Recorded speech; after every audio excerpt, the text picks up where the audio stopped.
을 추스리고 있는 40대 여자입니다. 제 나이가 40이라고 하면 많은 분들이 유추하셨겠지만 저희 엄마는 비교적 일찍 세상을 뜨셨어요. 그 사실이 참 아직도 가슴이 아픈데요. 다행히 남편이 옆에서 잘 위로해줘 이 시기를 지나고 있습니다. 오늘은 평소 듣는 사연 채널에 우리 남편 이야기도 해볼 겸 시아버지 이야기도 해볼 겸 적어보게 되었는데요. 집집마다 각자의 사정이 있다고 하지만 저희 집도 마찬가지였답니다. 그 수준이 너무 지나쳐 어떻게 해야 하나 고민도 갈등도 참 많았죠. 그러다 친정엄마의 장례식 날 빵 터져버린 겁니다. 어떤 이야기인지 지금부터 자세히 들려드릴 건데요. 우리 채널의 인생 선배님들께서 부디 꼭 끝까지 들어주시면 감사하겠습니다. 먼저 저는 3남매 중 막내딸로 태어났어요. 그리고 남편을 만나게 됐는데요. 남편은 외동에 형제 하나 없이 자랐다고 하더라고요. 저희 때만 해도 외동이라는 건 드문 케이스였는데 남편이 외동이라는 걸 알게 된 순간 깜짝 놀랐습니다. 왜냐하면 남편은 겉으로 보기에 사람들과 잘 어울리고 유하고 부드러운 성격이거든요.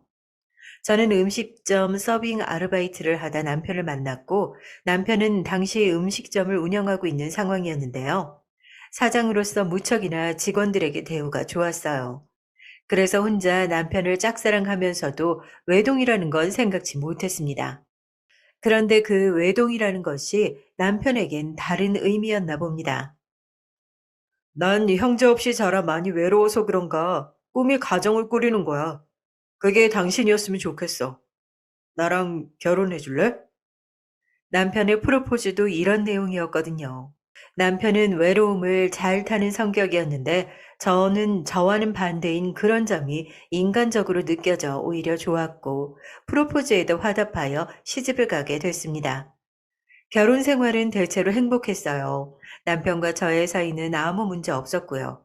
그런데 남편의 아버지, 즉 저희 시아버지 되실 분이 문제라면 문제였답니다. 결혼 초기엔 별로 이상한 점을 크게 느끼지 못했는데 저희가 허니문 베이브로 아이를 낳고 결혼 생활을 하면서부터 시아버지가 이상하다는 걸 느끼게 됐어요. 발단은 시아버지의 돌연사였습니다. 시어머니께서 암으로 투병을 길게 하시다 어렵게 완쾌를 하셨는데요. 저도 당시 어머니 옆에서 간호하며 재발하지 않기를 얼마나 기도했는지 모릅니다. 그런데 갑자기 어느 날 어머니께서 급성 심근경색으로 세상을 뜨고 마신 것이었죠. 아가, 내가 너한텐 참 고맙고 미안하다. 너 같은 며느리 얻은 것만으로도 큰 복이라고 생각했는데.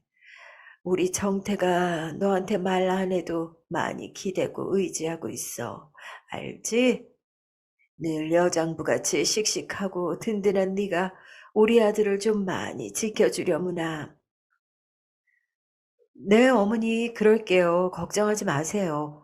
그런데 왜 오늘 그런 말씀을 하시는 거예요? 전날 저희 시어머니께선 자신의 죽음을 예감이라도 하신 것인지 이런 말씀을 남기셨는데 그게 어떤 징조였나 봅니다. 다음날 저도 시어머니께서 그렇게 병원에 옮겨지시고 장례식이 열릴 줄은 상상도 못하고 있었으니까요. 너무 갑작스런 이별이었습니다. 황망함에 젖어 남편도 저도 물도 제대로 못 마실 만큼 너무나 힘들어했죠. 시어머니의 장례를 치르고도 모두가 침울한 분위기였습니다. 생전 시어머니께서 잘 해주셨던 게 많이 생각이 나 유품을 정리하면서도 자꾸 눈물이 나더라고요. 제가 하도 울어 결국 갓난자기 딸을 친정엄마가 데리고 가셨고요. 시어머니는 제가 시집을 올 때부터 제게 고운 며느리가 들어왔다며 잘 해주신 분이셨습니다. 사실 남편의 집안에 비해 저희 집이 많이 기운 편이었고 저 또한 큰 배경이 없었답니다. 고졸의 음식점, 설거지, 서빙 그런 아르바이트들을 전전하며 살았던 사람이었고요. 친정이 시골에 있다 보니 배움의 기회도 짧았던 것 같고 저 역시 공부에 딱히 흥미가 없었거든요. 근데 그런 저를 받아주시며 이토록 환대해 주시니 제가 더 잘해야겠다라는 마음이 저절로 생기더라고요. 어머니, 저 왔어요. 어머님 좋아하시는 과일 사두고 왔어요. 어머님 댁이랑 저희 집이 가까우니까 너무 좋네요. 이렇게 좋을 줄 알았으면 진즉 이사 올 걸 그랬어요. 아이고, 추운데 과일을 들고 여기까지. 아유, 손이 빨개졌잖니. 얼른 그거 내려놓고 이리 와서 온기 좀 쐬라. 엄마가 난방 틀어줄게. 시어머니는 제게 있어 제2의 엄마였답니다.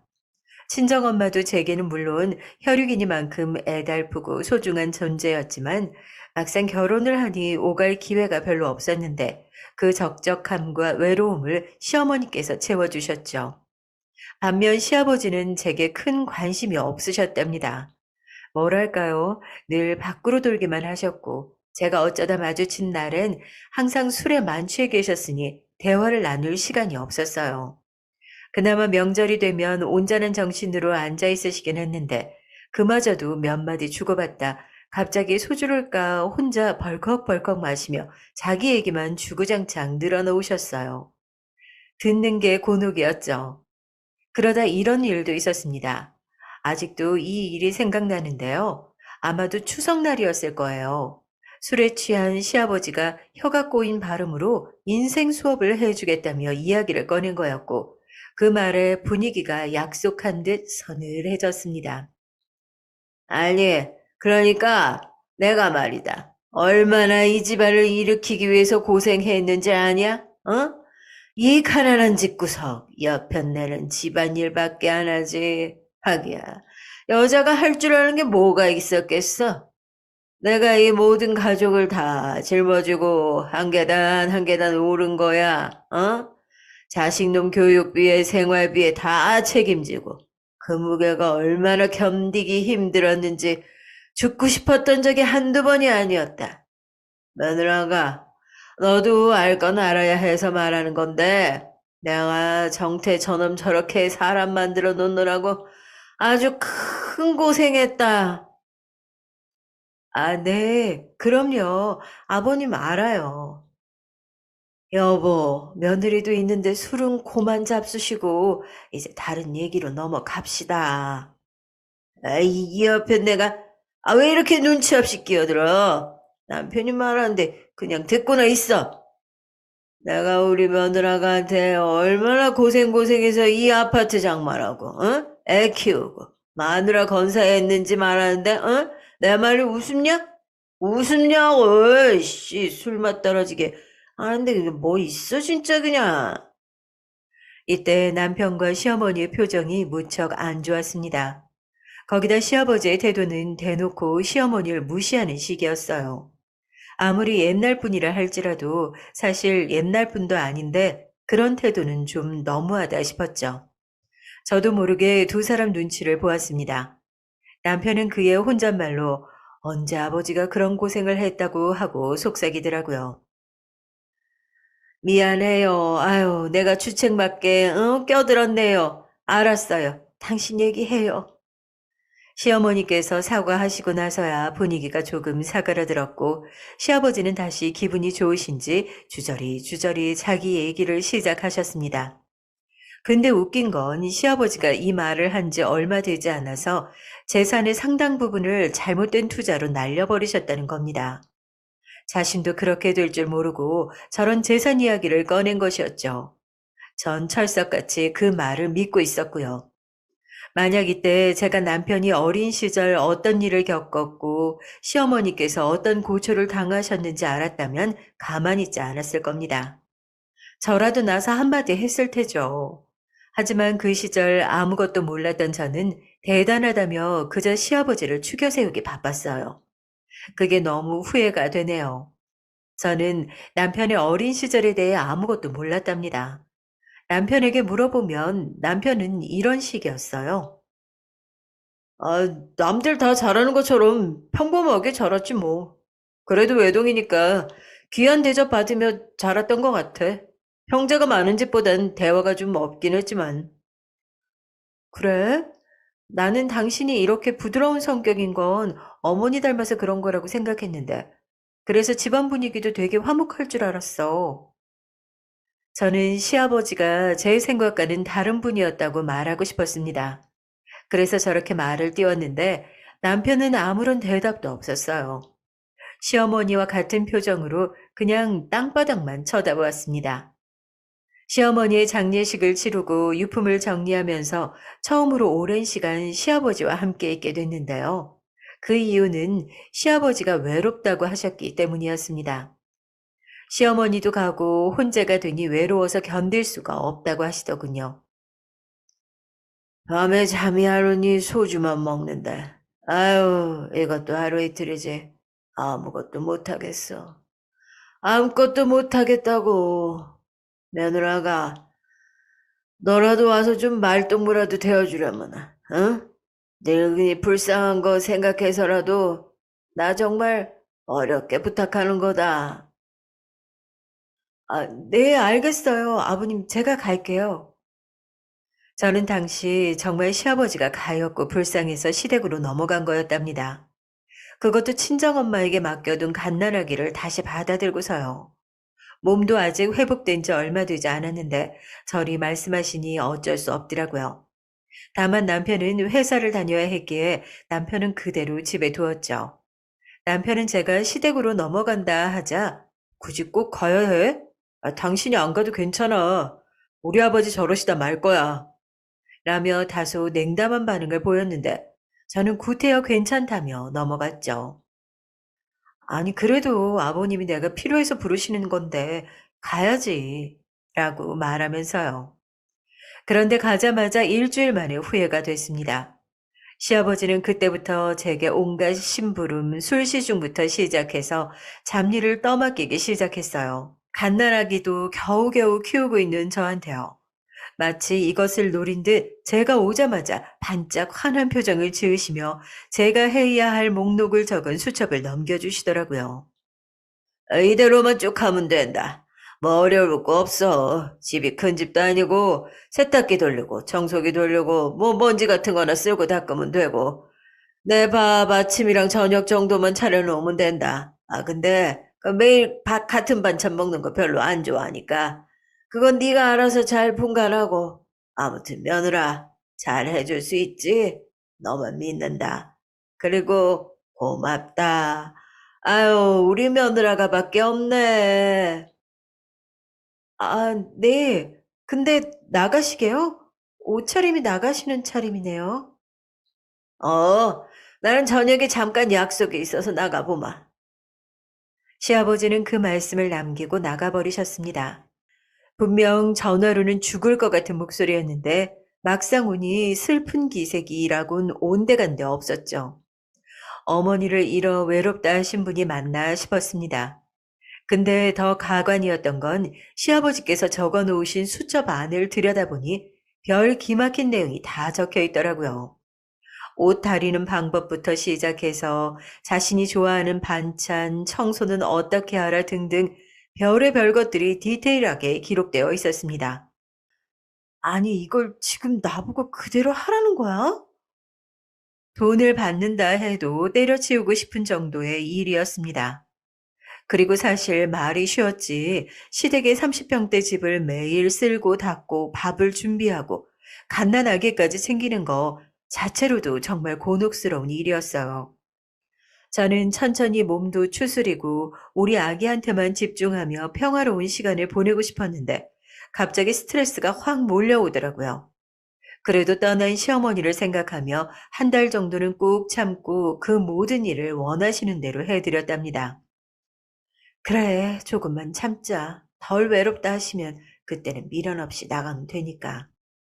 아침에 된장국이 싫다 하셔서 김치찌개로 바꿨고, 간이 또 안 맞다 어쩐다 이러쿵 저러쿵 하시면 다시 끓여 내어드리고, 시아버지 입맛도 보통 까다로운 게 아니었어요. 도대체 시어머니가 어떻게 이런 시아버지를 모시고 오랜 세월 살았나 싶었죠. 이때 저는 아마 슬슬 감을 잡았던 것 같습니다. 남편과 시어머니가 제게는 말하지 못한 무언가가 있다는 것을요. 근데 아무리 순하고 착한 사람도 지속해서 스트레스를 받으면 한 번은 폭발하잖아요. 시어머니를 생각해서 참았던 저도 결국 그러고 말았답니다. 아야가, 넌 도대체 집안 살림을 어떻게 하는 거냐? 찌개 맛이 왜 이래? 아니, 이 쉬운 찌개 하나를 끓이면서도 간도 하나 제대로 못 해내고 나는 네가 집안에만 있는 애라길래 요리는 장금이 수준은 되는 줄 알았네. 아, 웬걸, 아유, 이럴 거면 밖에서 사 먹는 게 낫겠다. 아버님, 제가 두세 번을 넘게 끓인 찌개예요. 아니, 물을 더 넣어 끓이라고 해서 그렇게 했는데, 뭐가 마음에 안 드시는 거예요? 아니면 구체적으로 말씀을 해 주시든가요. 저 아기 돌보는 것도 사실 힘든데, 여기 와서 하고 있는 일이 정말 많아요. 에, 너 지금 시아버지한테 무슨 훈계라도 하는 거냐? 어디서 말대꾸하고 있어? 시부모 봉양하는 건 당연한 일이지. 여기 힘들다 소리가 왜 나와? 너 진짜 힘든 게 뭔지 모르는 모양인데, 어디 한번 진짜 힘들게 해줘? 이 말을 하는 시아버지의 표정은 굉장히 험악했습니다. 마치 무언가를 집어들고 저한테 던지기라도 할 요량이었죠. 전 거기에 너무 놀라 몸이 딱딱하게 굳어버렸고요. 사람이 공포를 느낀다는 게 이런 거구나 싶었습니다. 바로 몸이 굳는데 대꾸할 말이 떠오르지 않았어요. 저는 입을 꾹 다물고 나중에 저녁이 되어서 집으로 넘어가 남편에게 이 일을 모두 말했습니다. 저도 모르게 눈물이 나오더라고요. 여보, 아버님 정말 너무하신 거 아니야? 아깐 진짜 무서웠다고. 내가 자기 말에 말대꾸 한마디 했다고 저런 모습 보이시는 거, 나 처음 봐. 나 그 집에 못 있겠어. 우리 딸 생각해서라도 있으면 안 될 것 같아. 정말 못하겠어. 그러자 제 말에 남편의 표정이 바로 불그락 푸르락 변하더군요. 당장 아기를 데리고 집으로 오라며 자기가 아버지께 말하겠다고 하면서 직접 시댁으로 가 짐을 챙겼습니다. 다시는 아버지한테 가지 마. 내가 단단히 말해둘 테니까. 남편은 이 말만 남기고는 시아버지한테도 일방적으로 통보했습니다. 제가 다시 시댁에 건너갈 일은 없을 거라고요. 여기에 시아버지는 혼자 길길이 날뛰어 난리가 나셨고요. 니들이 정녕 부모를 등 돌리는 거냐며 말입니다. 하여간 저는 이 난리통에 정작 제 아이한텐 집중할 시간도 여력도 없었던 것 같습니다. 시간이 지날수록 남편과 시아버지 사이는 냉전이었어요. 저는 진상이라고 생각하고 대강 비위만 맞춰주자는 입장이었는데 남편은 시아버지를 혐오하는 수준이었거든요. 이야기만 나와도 말하기 싫은 표정이었어요. 명절도 가지 않았죠. 이쯤 되니 중간에서 제가 중재를 해야 할 것 같은데 두 사람이 도통 날이 서 있는 게 아니었거든요. 그러다 남편에게 제가 먼저 화해를 하라고 떠밀어 봤습니다. 물론 저도 좋아서 한 건 아니에요. 그저 불편해서 그런 것 뿐이었죠. 여보, 아버님 지금 당신하고 말도 안 섞으려고 하고 명절날 되면 얼마나 내가 눈치가 보이나 몰라. 아버님은 더 이상 자식 취급도 안 하시겠다고 하는데 그냥 당신이 눈 꼭 감고 먼저 용서 빌면 안 될까? 그러자 여기에 대한 남편의 대답은 화였습니다. 무슨 소리야? 내가 왜 빌어 빌긴? 당신이 그런 대접을 받았는데 내가 어떻게 가만히 있어? 난 용서 못해. 아버지도 그렇고 아버지한테 당하고 살았던 어머니 생각해서라도 안 돼. 그때 저는 너무 놀라 반문했습니다. 아버님한테 당했다니? 어머님이? 아, 당신 그거 무슨 소리야? 그리고 저는 이때가 돼서야 남편에게 모든 진실을 들을 수가 있었습니다. 진면목이었죠. 시아버지의. 어디서 어떻게 시작해야 할지 모르겠네요. 일단 가감없이 말해보자면 아버님은 남편의 어린 시절 그야말로 폭군이었다고 합니다. 어느 정도의 폭군이었는진 남편의 울부짖는 말에서 대략 짐작할 수 있었어요. 일단 시아버지가 기분이 좋은 날은 술을 마시고 들어오는 날이었는데 그 날을 제외하고 모든 날이 지옥이었다고 합니다. 집기들을 때려 부수는 건 기본이었고 시어머니에게 손찌검을 하는 날도 많았다고요. 그러다 남편이 조금씩 커가며 엄마를 보호하려 하면 외려 그 손이 남편에게 날아가 언제는 중상을 입고 입원해야 했던 날도 있었다고 해요. 아직도 그 날이 기억나. 잊지 못하니까. 내가 아버지한테 처음으로 반항한 날이었어. 근데 아버지가 그러더라. 어디 자식 새끼가 지 애비한테 말대꾸하냐고. 그 말을 듣고선 무진장 미친 듯이 얻어맞았어. 개처럼 소처럼 자식을 마구 두들겨 패는데 나는 도저히 우리 아버지를 이해할 수가 없어. 그저 나와 엄마를 물건처럼 대하면서 매일 허리가 휘게 일하는 엄마한테도 돈 벌어와라, 뭐 해와라, 명령질이나 하고 자기는 대장 노릇만 하려 했던 아버지를 어느 순간 이해하기를 포기했어. 그게 맞아. 이해하기를 포기했다는 게. 어떻게 아버지를 이해할 수가 있었겠어? 차라리 나한테 그러는 건 나아. 문제는 엄마한테까지 아버지가 함부로 굴었다는 거지. 의처증까지 있어서 밤마다 엄마한테 다른 남자와 뒹굴었냐 뭐 했냐 추궁하면서 못살게 굴고 엄마가 흐느껴 우는 걸 본 적이 한두 번이 아니야. 그게 일상이었지. 난 그냥 벗어나고 싶었어, 지옥에서. 남편의 어린 시절은 그야말로 공포였어요. 공포 속에 온 가족이 살았던 거나 다름없었죠. 듣는 내내 저는 손이 부들부들 떨려 말조차 이을 수가 없었습니다. TV에서나 보던 일이 남편의 가족에게 있었던 일이라니 믿기가 힘들었어요. 그러나 먼저 세상을 뜨신 고우신 우리 시어머니가 생각나더라고요. 우리 시어머니는 도대체 얼마나 많은 한을 품고 세상을 뜨셨을까요? 그 생각에 눈물이 떨어지고 가슴이 미어지더라고요. 그리고 시어머니가 돌아가시기 전 날의 기억이 떠올랐어요. 시어머니가 제가 단 둘이서 대화를 나누었다고 했었잖아요. 당시 전 시어머니께 아버님도 좋으신 분이니 걱정 말라는 말을 전했는데 이때 시어머니의 표정이 조금 묘하셨답니다. 어떤 슬픔이 깃들어 있는 표정이었달까요? 저에게 하고 싶은 말씀이 많으신데 못하고 계시는 그런 느낌. 촉이라면 촉이지만 저는 그런 느낌을 받았습니다. 이제는 왜 그때 시어머니께서 제게 입뻥끗 한번 하실 수 없었는지, 그런 표정이셨는지 다 알게 됐죠. 그럼 결국 아버님은 경제 활동은 하나도 안 하시고 어머님이 다 하셨다는 얘기네? 근데도 자기가 다 먹여 살렸다고 틈만 나면 주절거리셨던 거고. 기가 막혀. 맞아. 그런 말 들을 때마다 속에서 열불이 났지. 정작 고생은 엄마가 다 했는데. 근데 왜 나한테 솔직히 말하지 않았어? 추궁하는 게 아니고 궁금해서 그래. 자기한테 말하지 않았던 건 모르겠어. 부끄러웠나 봐. 당신한테 이 모든 얘기 하게 될 때 어느 정도 용기가 필요했고, 엄마도 당신한테 아무 말 하지 않고 세상을 떠났으니까. 아마 남편과 시어머님 둘 다에게 시아버지에 관련된 이야기는 상처였을 거니 말하는 것조차 힘들었을 겁니다.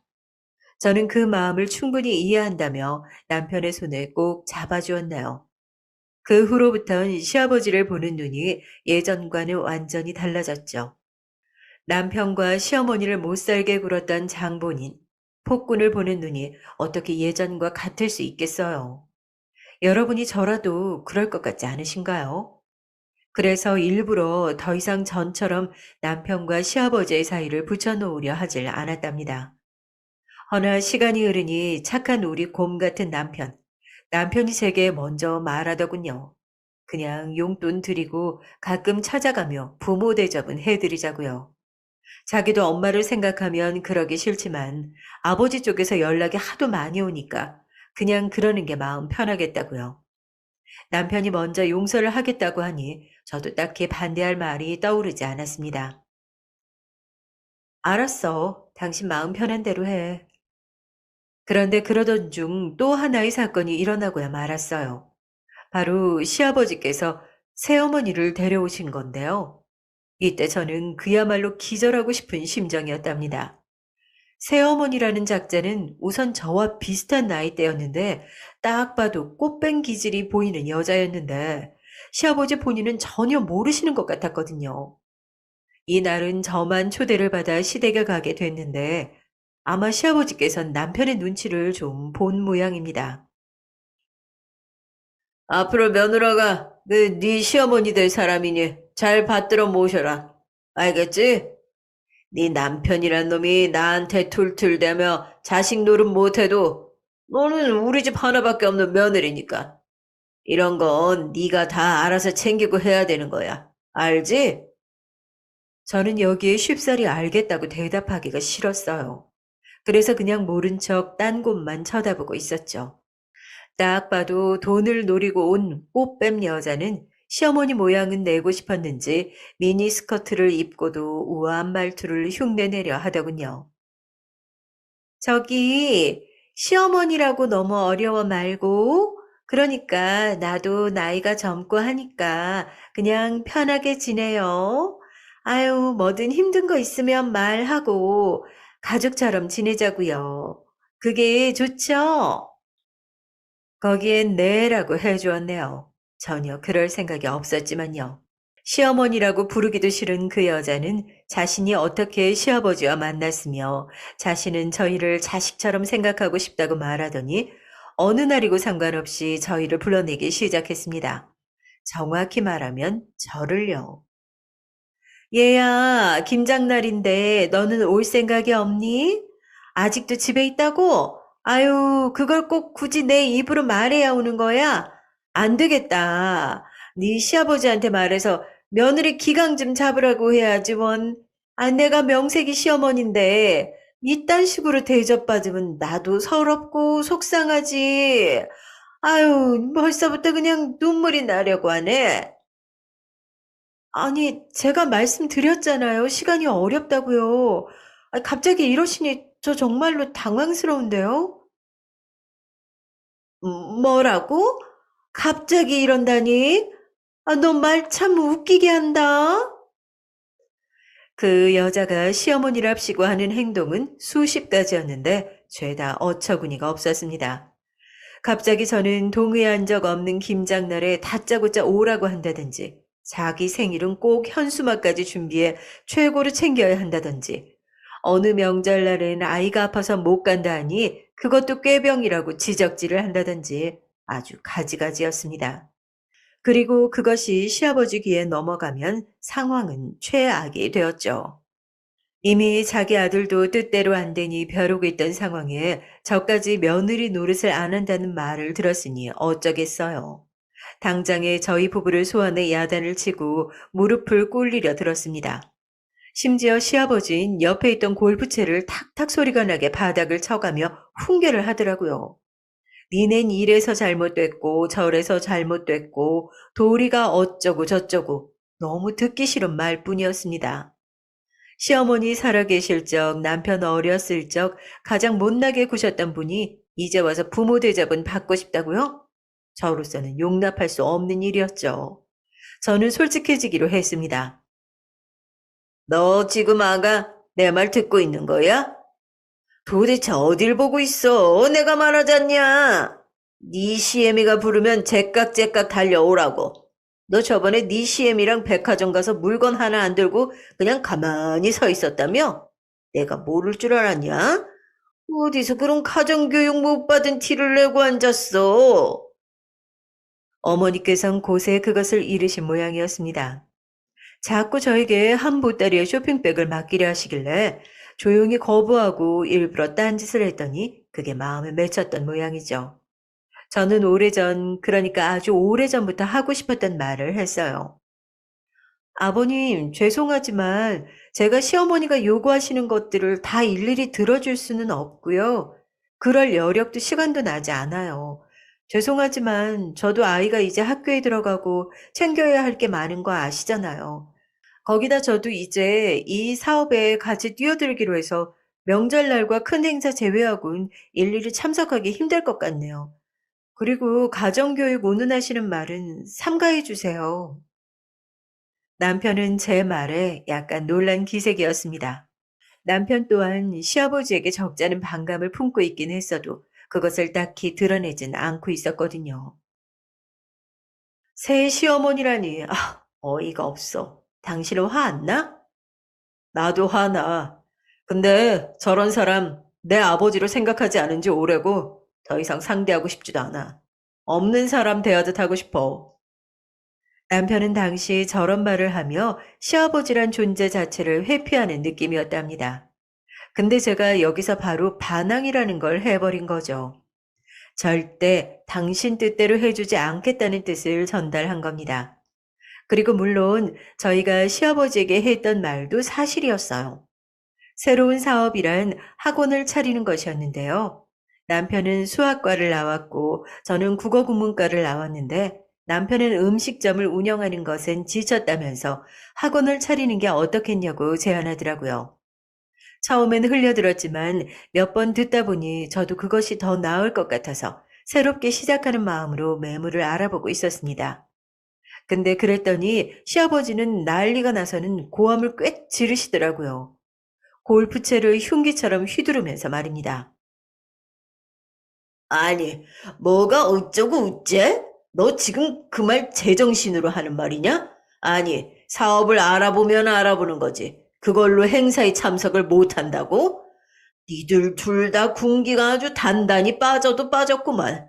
말도 안 되는 소리 집어치우고 이번 주 주말 우리 친척들 이번에 여기로 놀러 온다고 하니까 한식당 니네가 알아서 예약해두고 일도 척척 진행시켜라.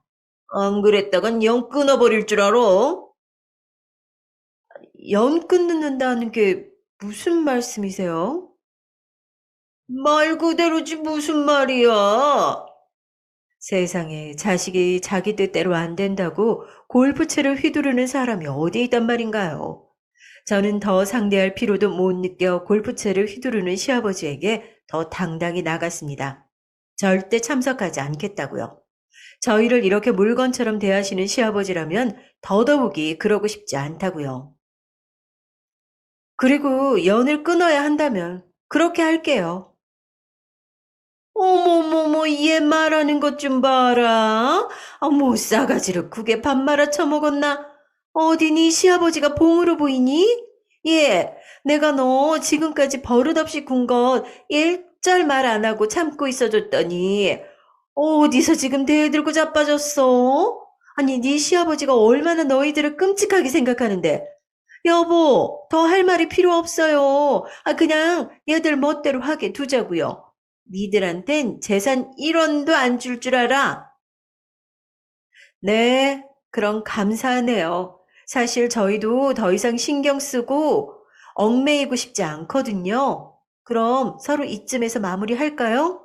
그 친척 행사도 어머님께서 다 주관하시고요. 그리고 아버님, 전부터 말씀드리고 싶었는데 아버님이 어린 시절 이희한테 어떻게 대하셨는지 아버님이 더 잘 아시겠죠? 아버님이 어머님을 무차별적으로 때리시고 의심하시고 어린 시절 이 사람한테 개밥을 줘가면서 밥알 주워 먹으라고 시켰던 거, 말도 안 되는 체벌하신 거, 저 다 들었어요. 이 사람이 사람이 착하고 순해서 아버님 얼굴 보고도 참고 사는 건지, 만약 진짜 시어머니께서 살아계셨다면 저는 정말 못 참았을 거예요. 저희 재산 같은 거 바란 적 없어요. 처음부터 저희 힘으로 살아왔고요. 앞으로도 그럴 거고요. 그러니까 더 이상 사람 조종 아래 들지 마세요. 시어머니까지 옆에서 같이 맞장구 치고 드는데 이건 아니다 싶어서 못을 박아버렸습니다. 매듭을 지어버린 거죠. 남편의 어린 시절 이야기를 듣고 나선 건 처음이었습니다.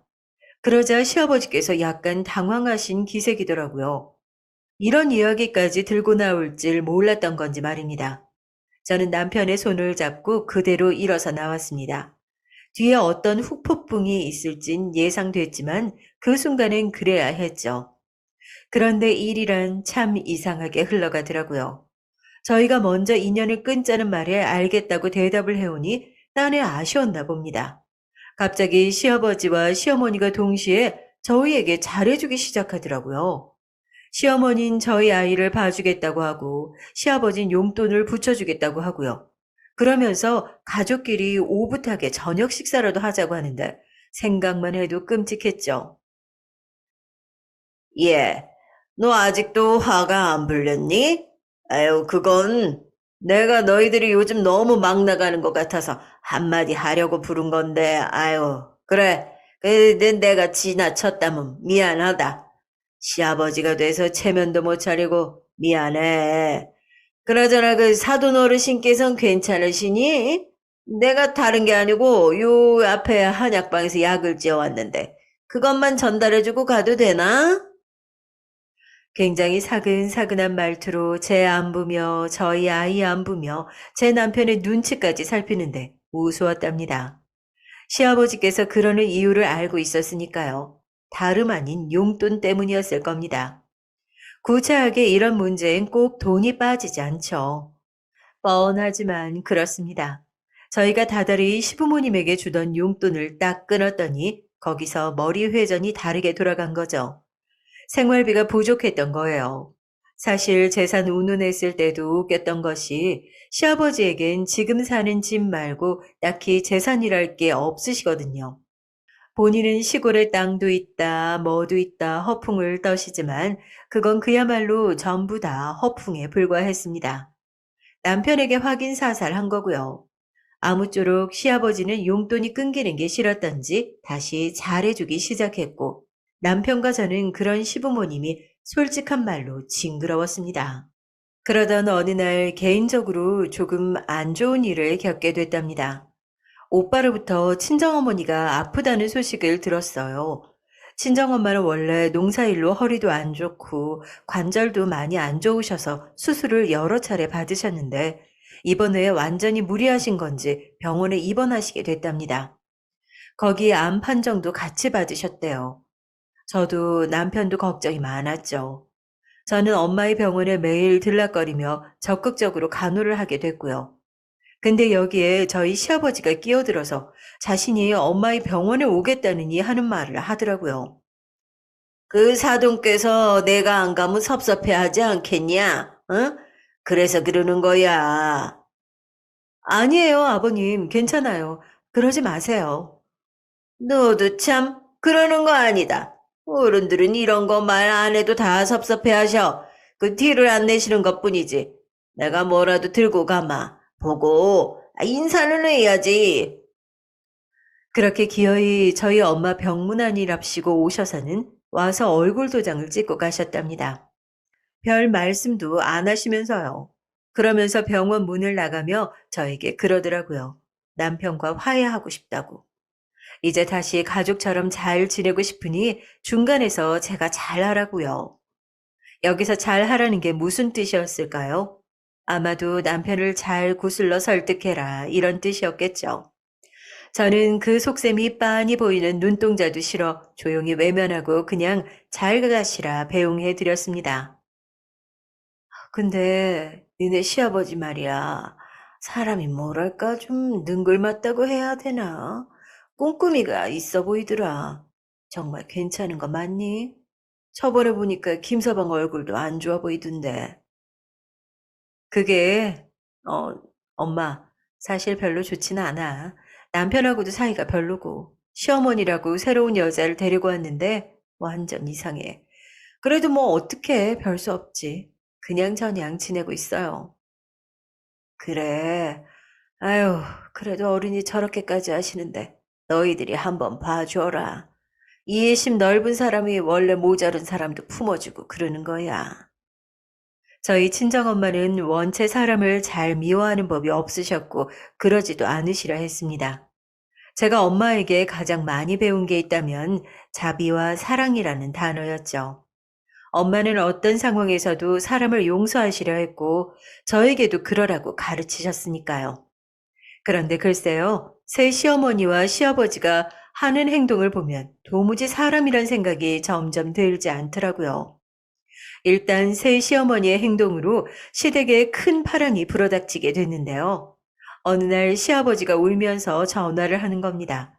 그것도 생전 말도 안 섞던 저희 남편에게 말이에요. 아유, 얘들아, 큰일 났다. 글쎄, 미쳤나 봐. 이 여자가 글쎄, 아니, 내 통장에 있는 돈을 싸그리 인출하더니 갖고 날라버렸어. 어쩌면 좋으냐. 가진 것도 없는데 나는 뭐 먹고 살라고. 집 명의도 그 사람 거로 해줬는데 아이고 나 큰일 났다. 집도 팔아버렸어. 뭐라고요? 그거 진짜예요? 사실 예상했던 상황이 펼쳐진 거나 다름없었죠. 어차피 딱 봐도 꽃뱀처럼 돈 노리고 들어온 여자였으니 언젠가는 이런 일이 벌어질 줄 알았답니다. 다만 시기가 너무 일러 놀랐던 것뿐이었죠. 시아버지는 이 일로 어떻게 하냐며 경찰서를 왔다 갔다 하시고 저희 집을 들락거리며 별 요란을 다 떨었습니다. 세상에 저희가 비밀번호를 안 알려주자 저희 딸애한테 물어서 비밀번호를 외워 막 치고 들어오더라고요. 그러면서 또 술에 취해 자기한테는 늘어놓는 거죠. 그러더니 여기서 더 나아가서는 이제는 집도 절도 없는 신세가 됐으니 저희 보고 책임지라고 하더라고요. 저희 집에서 지내겠다는 말이죠. 안 되겠다. 나도 면목은 없고, 그래. 내가 우리 아들 어린 시절 못해준 거 다 너무 미안하고 죄스럽고 잘못했다. 근데 어쩌겠니? 상황이 이렇게 된 거. 그냥 지금은 니들이 날 좀 받아줘라. 어? 방 하나만 내줘. 내가 우리 손녀랑 같이 방 쓰마. 어? 아니, 아버님 무슨 말씀이세요? 저희 딸 아직 어려요. 상황은 안 됐지만 저희도 솔직히 선뜻 안 된다는 말은 잘 안 나가더라고요. 정말 믿고 싫은 시아버지였지만 어쨌건 사기를 당해서 저러고 길바닥에 떠앉을 처지가 되었으니 말입니다. 그래도 남편이 거절을 못할 것 같아 제가 대신하려고 하는데 남편이 나서더라고요. 아버지 안 돼요. 죄송하지만 저희도 지금 방이 많은 것도 아니고 우리 지연이도 낯선 할아버지랑 지내면 불편해할 거예요. 아이고, 꼭 이래야 되냐? 어? 내가 빌어야 돼? 어? 미안하다니까. 내가 정말 큰 죄를 지었다고. 아이고, 동네 사람들 나와 보시오. 어? 다 나와봐요. 나 정말 억울합니다. 그러더니 시아버지는 갑자기 창문을 열고 자식이 자기를 버리려 한다며 떠들썩하게 소리를 지르기 시작했습니다. 너무 놀랐죠. 근데 뻔뻔하게도 계속해서 소리를 지르시더라고요. 그 소리에 저희 딸아이가 놀라 나와서는 도대체 할아버지가 왜 저러냐고 묻는데 할 말이 없었답니다. 진짜 요즘 말로 저희 시아버지 진상 중에 진상이었어요. 결국 저와 남편은 상의 끝에 시아버지를 저희 집에 모시진 않고 근처 모텔을 잡아드리기로 했습니다. 한 달 장기로 끊어드리기로 했고 비용은 저희가 부담하기로요. 솔직히 만만치 않았지만 그 수밖에 없었습니다. 안 그러면 매일같이 저희 집을 찾아올 기세였거든요.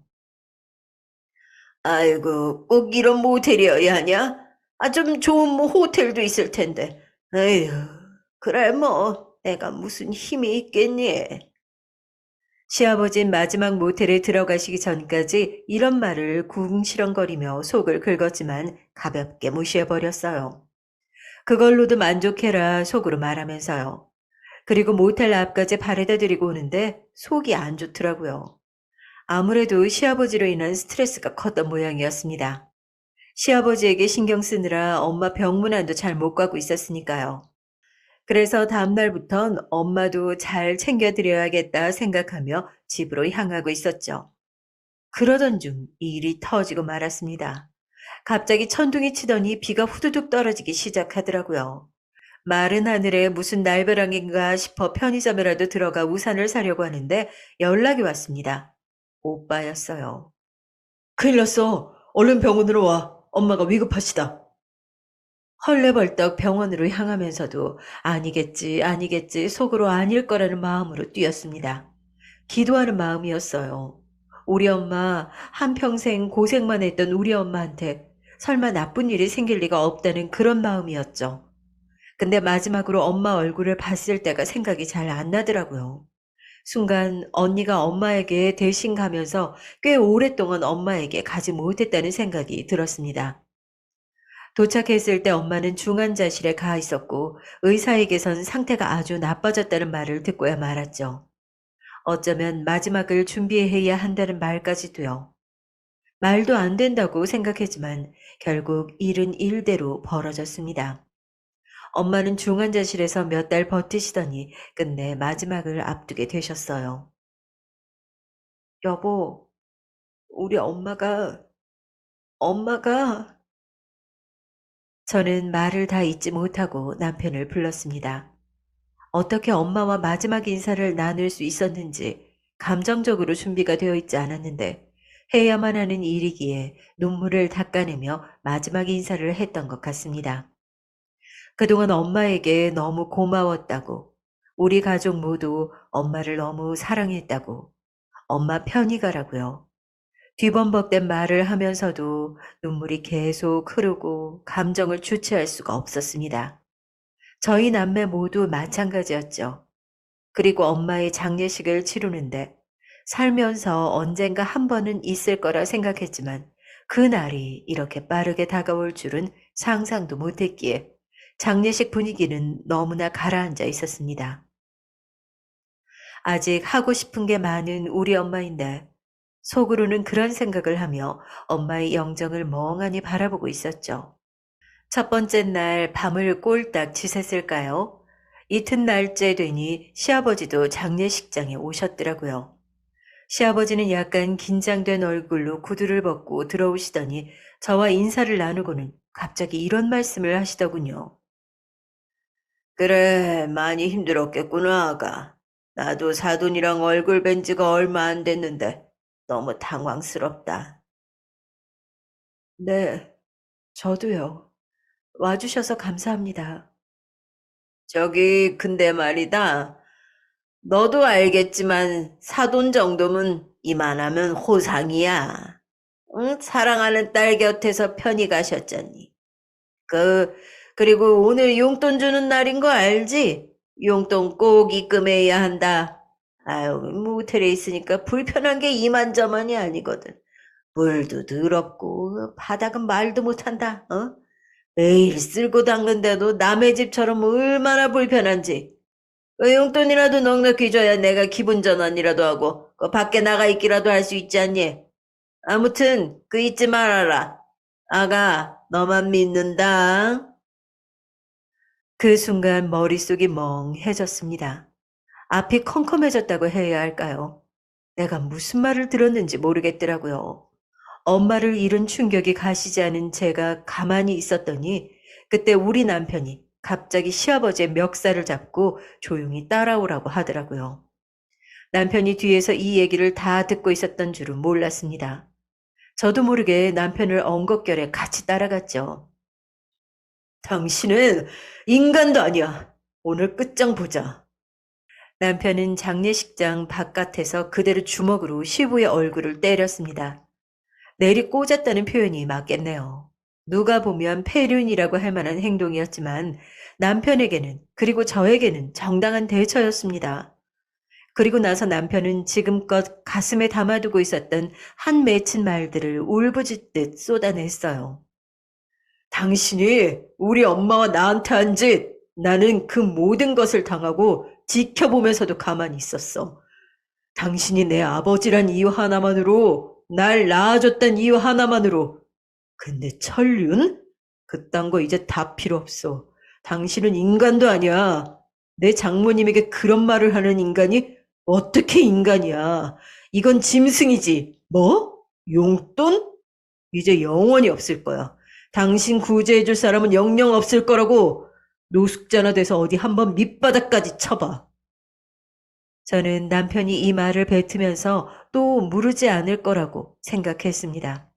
성정이 착하고 연한 사람이었지만 악에 차 뱉었던 그 말엔 너무나 큰 아픔과 고통, 그리고 더 참지 못하겠다는 마음, 이 모든 게 담겨져 있었거든요.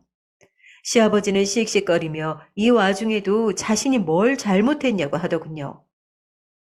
자식 새끼 키워줘도 소용이 없다는 거야. 어? 뭐 노숙자? 이런 썩을 놈이 다 있나? 세상에 지 아비를 노숙자를 만들겠단 자식이 다 있어. 그럼 자식을 마음껏 종부리듯 부리는 부모는 세상에 어디 있답니까? 아, 이제 그만 추잡한 꼴 보이세요, 제발. 저희 엄마 장례식에 와서 뭐 호상이요? 미치셨어요? 좋은 말로 할 때 가세요. 안 그러면 저 뭔 짓을 할지 몰라요. 남편과 저희 친정엄마의 사이가 좋았던 것도 좋았던 거지만 남편이 시아버지에게 감정이 좋지 않았던 이유, 바로 어린 시절부터 성인이 되어서까지도 내내 남편을 못살게 굴었던 점들이 모두 화의 이유였죠. 아주 정당한 이유요. 저는 그때 약간 정신이 차려졌고 엄마의 장례식을 무사히 다 치루어낼 수 있었습니다. 그날은 버럭 화를 내셨지만 그 후 시아버지는 잘못했다며 저희 집에 와서 빌고 또 나름대로의 방법을 쓰셨죠. 돈을 얻어내기 위해서였어요. 얘들아, 나 버리지 마라. 어? 아니, 그러지 마. 나 정말 너무 힘들고 배고프고 아무것도 못하겠다. 경찰에 신고할 거니까 오지 마세요. 저희는 시아버지를 고소해서 접근 자체를 하지 못하게 했고 지원도 완전히 끊어버렸답니다.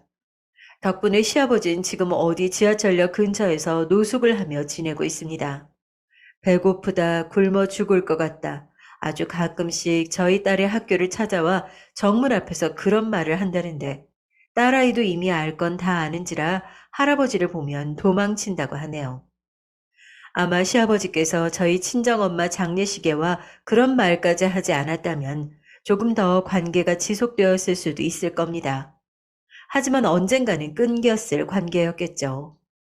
혹시 저희 구독자분들에게도 이런 관계가 있으실까요?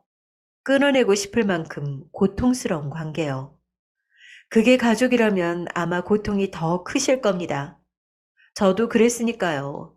그저 저의 경험을 바탕으로 말씀드리고 싶은 게 있다면 여러분을 괴롭게 하시는 관계라면 거리를 두시고 웬만하면 끊으시는 게 좋습니다. 최대한의 거리를 두는 걸 먼저 추천하고요. 어차피 여러분들에게 결국은 해만 주고 상처만 입힐 존재들이기 때문이죠. 아름답고 충만해도 충분한 인생을 그런 사람들로 채운다면 너무 가슴 아픈 일 아닐까요? 또 한 가지 말씀드릴 게 있다면 그 사건 이후 저희 남편의 변화도 큰데요. 남편은 어쩐지 무척이나 마음이 후련한 상태가 되었답니다. 요즘은 매일 안 하던 운동도 나가고 삶의 의욕 자체가 높아졌어요. 진즉에 했어야 할 일을 너무 늦게 했다고 하더라고요. 어렸을 때 어린 내가 엄마를 못 지켜줬을 때 내가 많이 미웠거든. 엄마가 돌아가셨을 때도 그렇고. 근데 참는 게 능사가 아니었어. 때론 화도 내고 내 감정도 표출했어야 하는데 내가 아버지를 너무 많이 참아주고 살았지. 지금 너무 좋아. 속이 후련해. 당신이 또 잘했다고 해줘서 고맙고. 엄마한테도 떳떳한 기분이야. 남편은 저에게 이런 말을 해주곤 한답니다. 참 듬직한 남편이죠? 저는 앞으로 우리 착한 남편이 다른 사람들에게 당하지 않고 어린 시절 힘든 기억에서 벗어나 이제는 정말로 행복한 일들만 가정 울타리 안에서 마음껏 겪고 누리고 살았으면 좋겠습니다. 저희 딸과 제가 함께일 테니 그럴 수 있겠죠. 여러분도 마음으로 많이 응원해 주셨으면 좋겠습니다. 그럼 지금껏 한풀이였을 제 이야기 들어주시느라 고생 많으셨고, 들어주신 여러분들 모두 행복하시길 바랄게요. 저는 조용히 구독자로서 앞으로 또 올라올 사연들을 기다리고 기대하며 여러분의 앞날을 기원하도록 하겠습니다. 그럼 안녕히 계세요. 안녕하세요. 저는 최근 들어 정말 살 소망이 없다는 생각을 많이 하고 있습니다. 저는 70대 여자인데 남들이 보면 살 만큼 살아놓고 왜 그러냐 싶을 수도 있겠어요. 제 결혼 생활도 순탄치 않았지만 이것만 좀 잘 버티면 다른 인생은 잘 풀릴 줄 알았거든요. 그런데 이런 날이 올 줄 알았으면 왜 그렇게 열심히 살았을까 후회스러워요. 저는 아들 하나만 딱 낳아서 키우는 사람이에요. 사실 이 녀석 하나 낳은 것도 그 당시 어찌나 힘들었던지 이때 시어머니로부터 얼마나 구박을 많이 받았는지 몰라요. 70년대에 결혼해서 자식 낳아보신 분들은 아시겠지만 아들 못 낳았을 때 겪게 되는 서름이란 정말 장난이 아니었어요. 진짜 오죽하면 그때 잠시 다녀간 우리 친정오빠도 저를 끌고 나갈 정도였다니까요. 명순이 너 저런 할매한테 어떻게 그런 소리를 듣고 참고 있냐? 엄마가 들으면 뭐라고 생각하겠어. 됐다. 이딴 취급받지 말고 나랑 집으로 가자. 일어나. 아우 참. 오빠 왜 이래? 소란 떨지 말고 그냥 조용히 가셔. 괜찮아, 괜찮아. 우리 어머니도 힘들게 사셨어. 내가 다 알아서 한다니까 글쎄. 저는 이때 어거지로 오빠를 밀어냈고 혀를 쯧쯧하며 씁쓸해하는 모습을 뒤로 한 채 집으로 들어와 버렸답니다. 그나마 제가 버틸 수 있었던 건 남편이 그나마 저를 편하게 해줬기 때문이에요.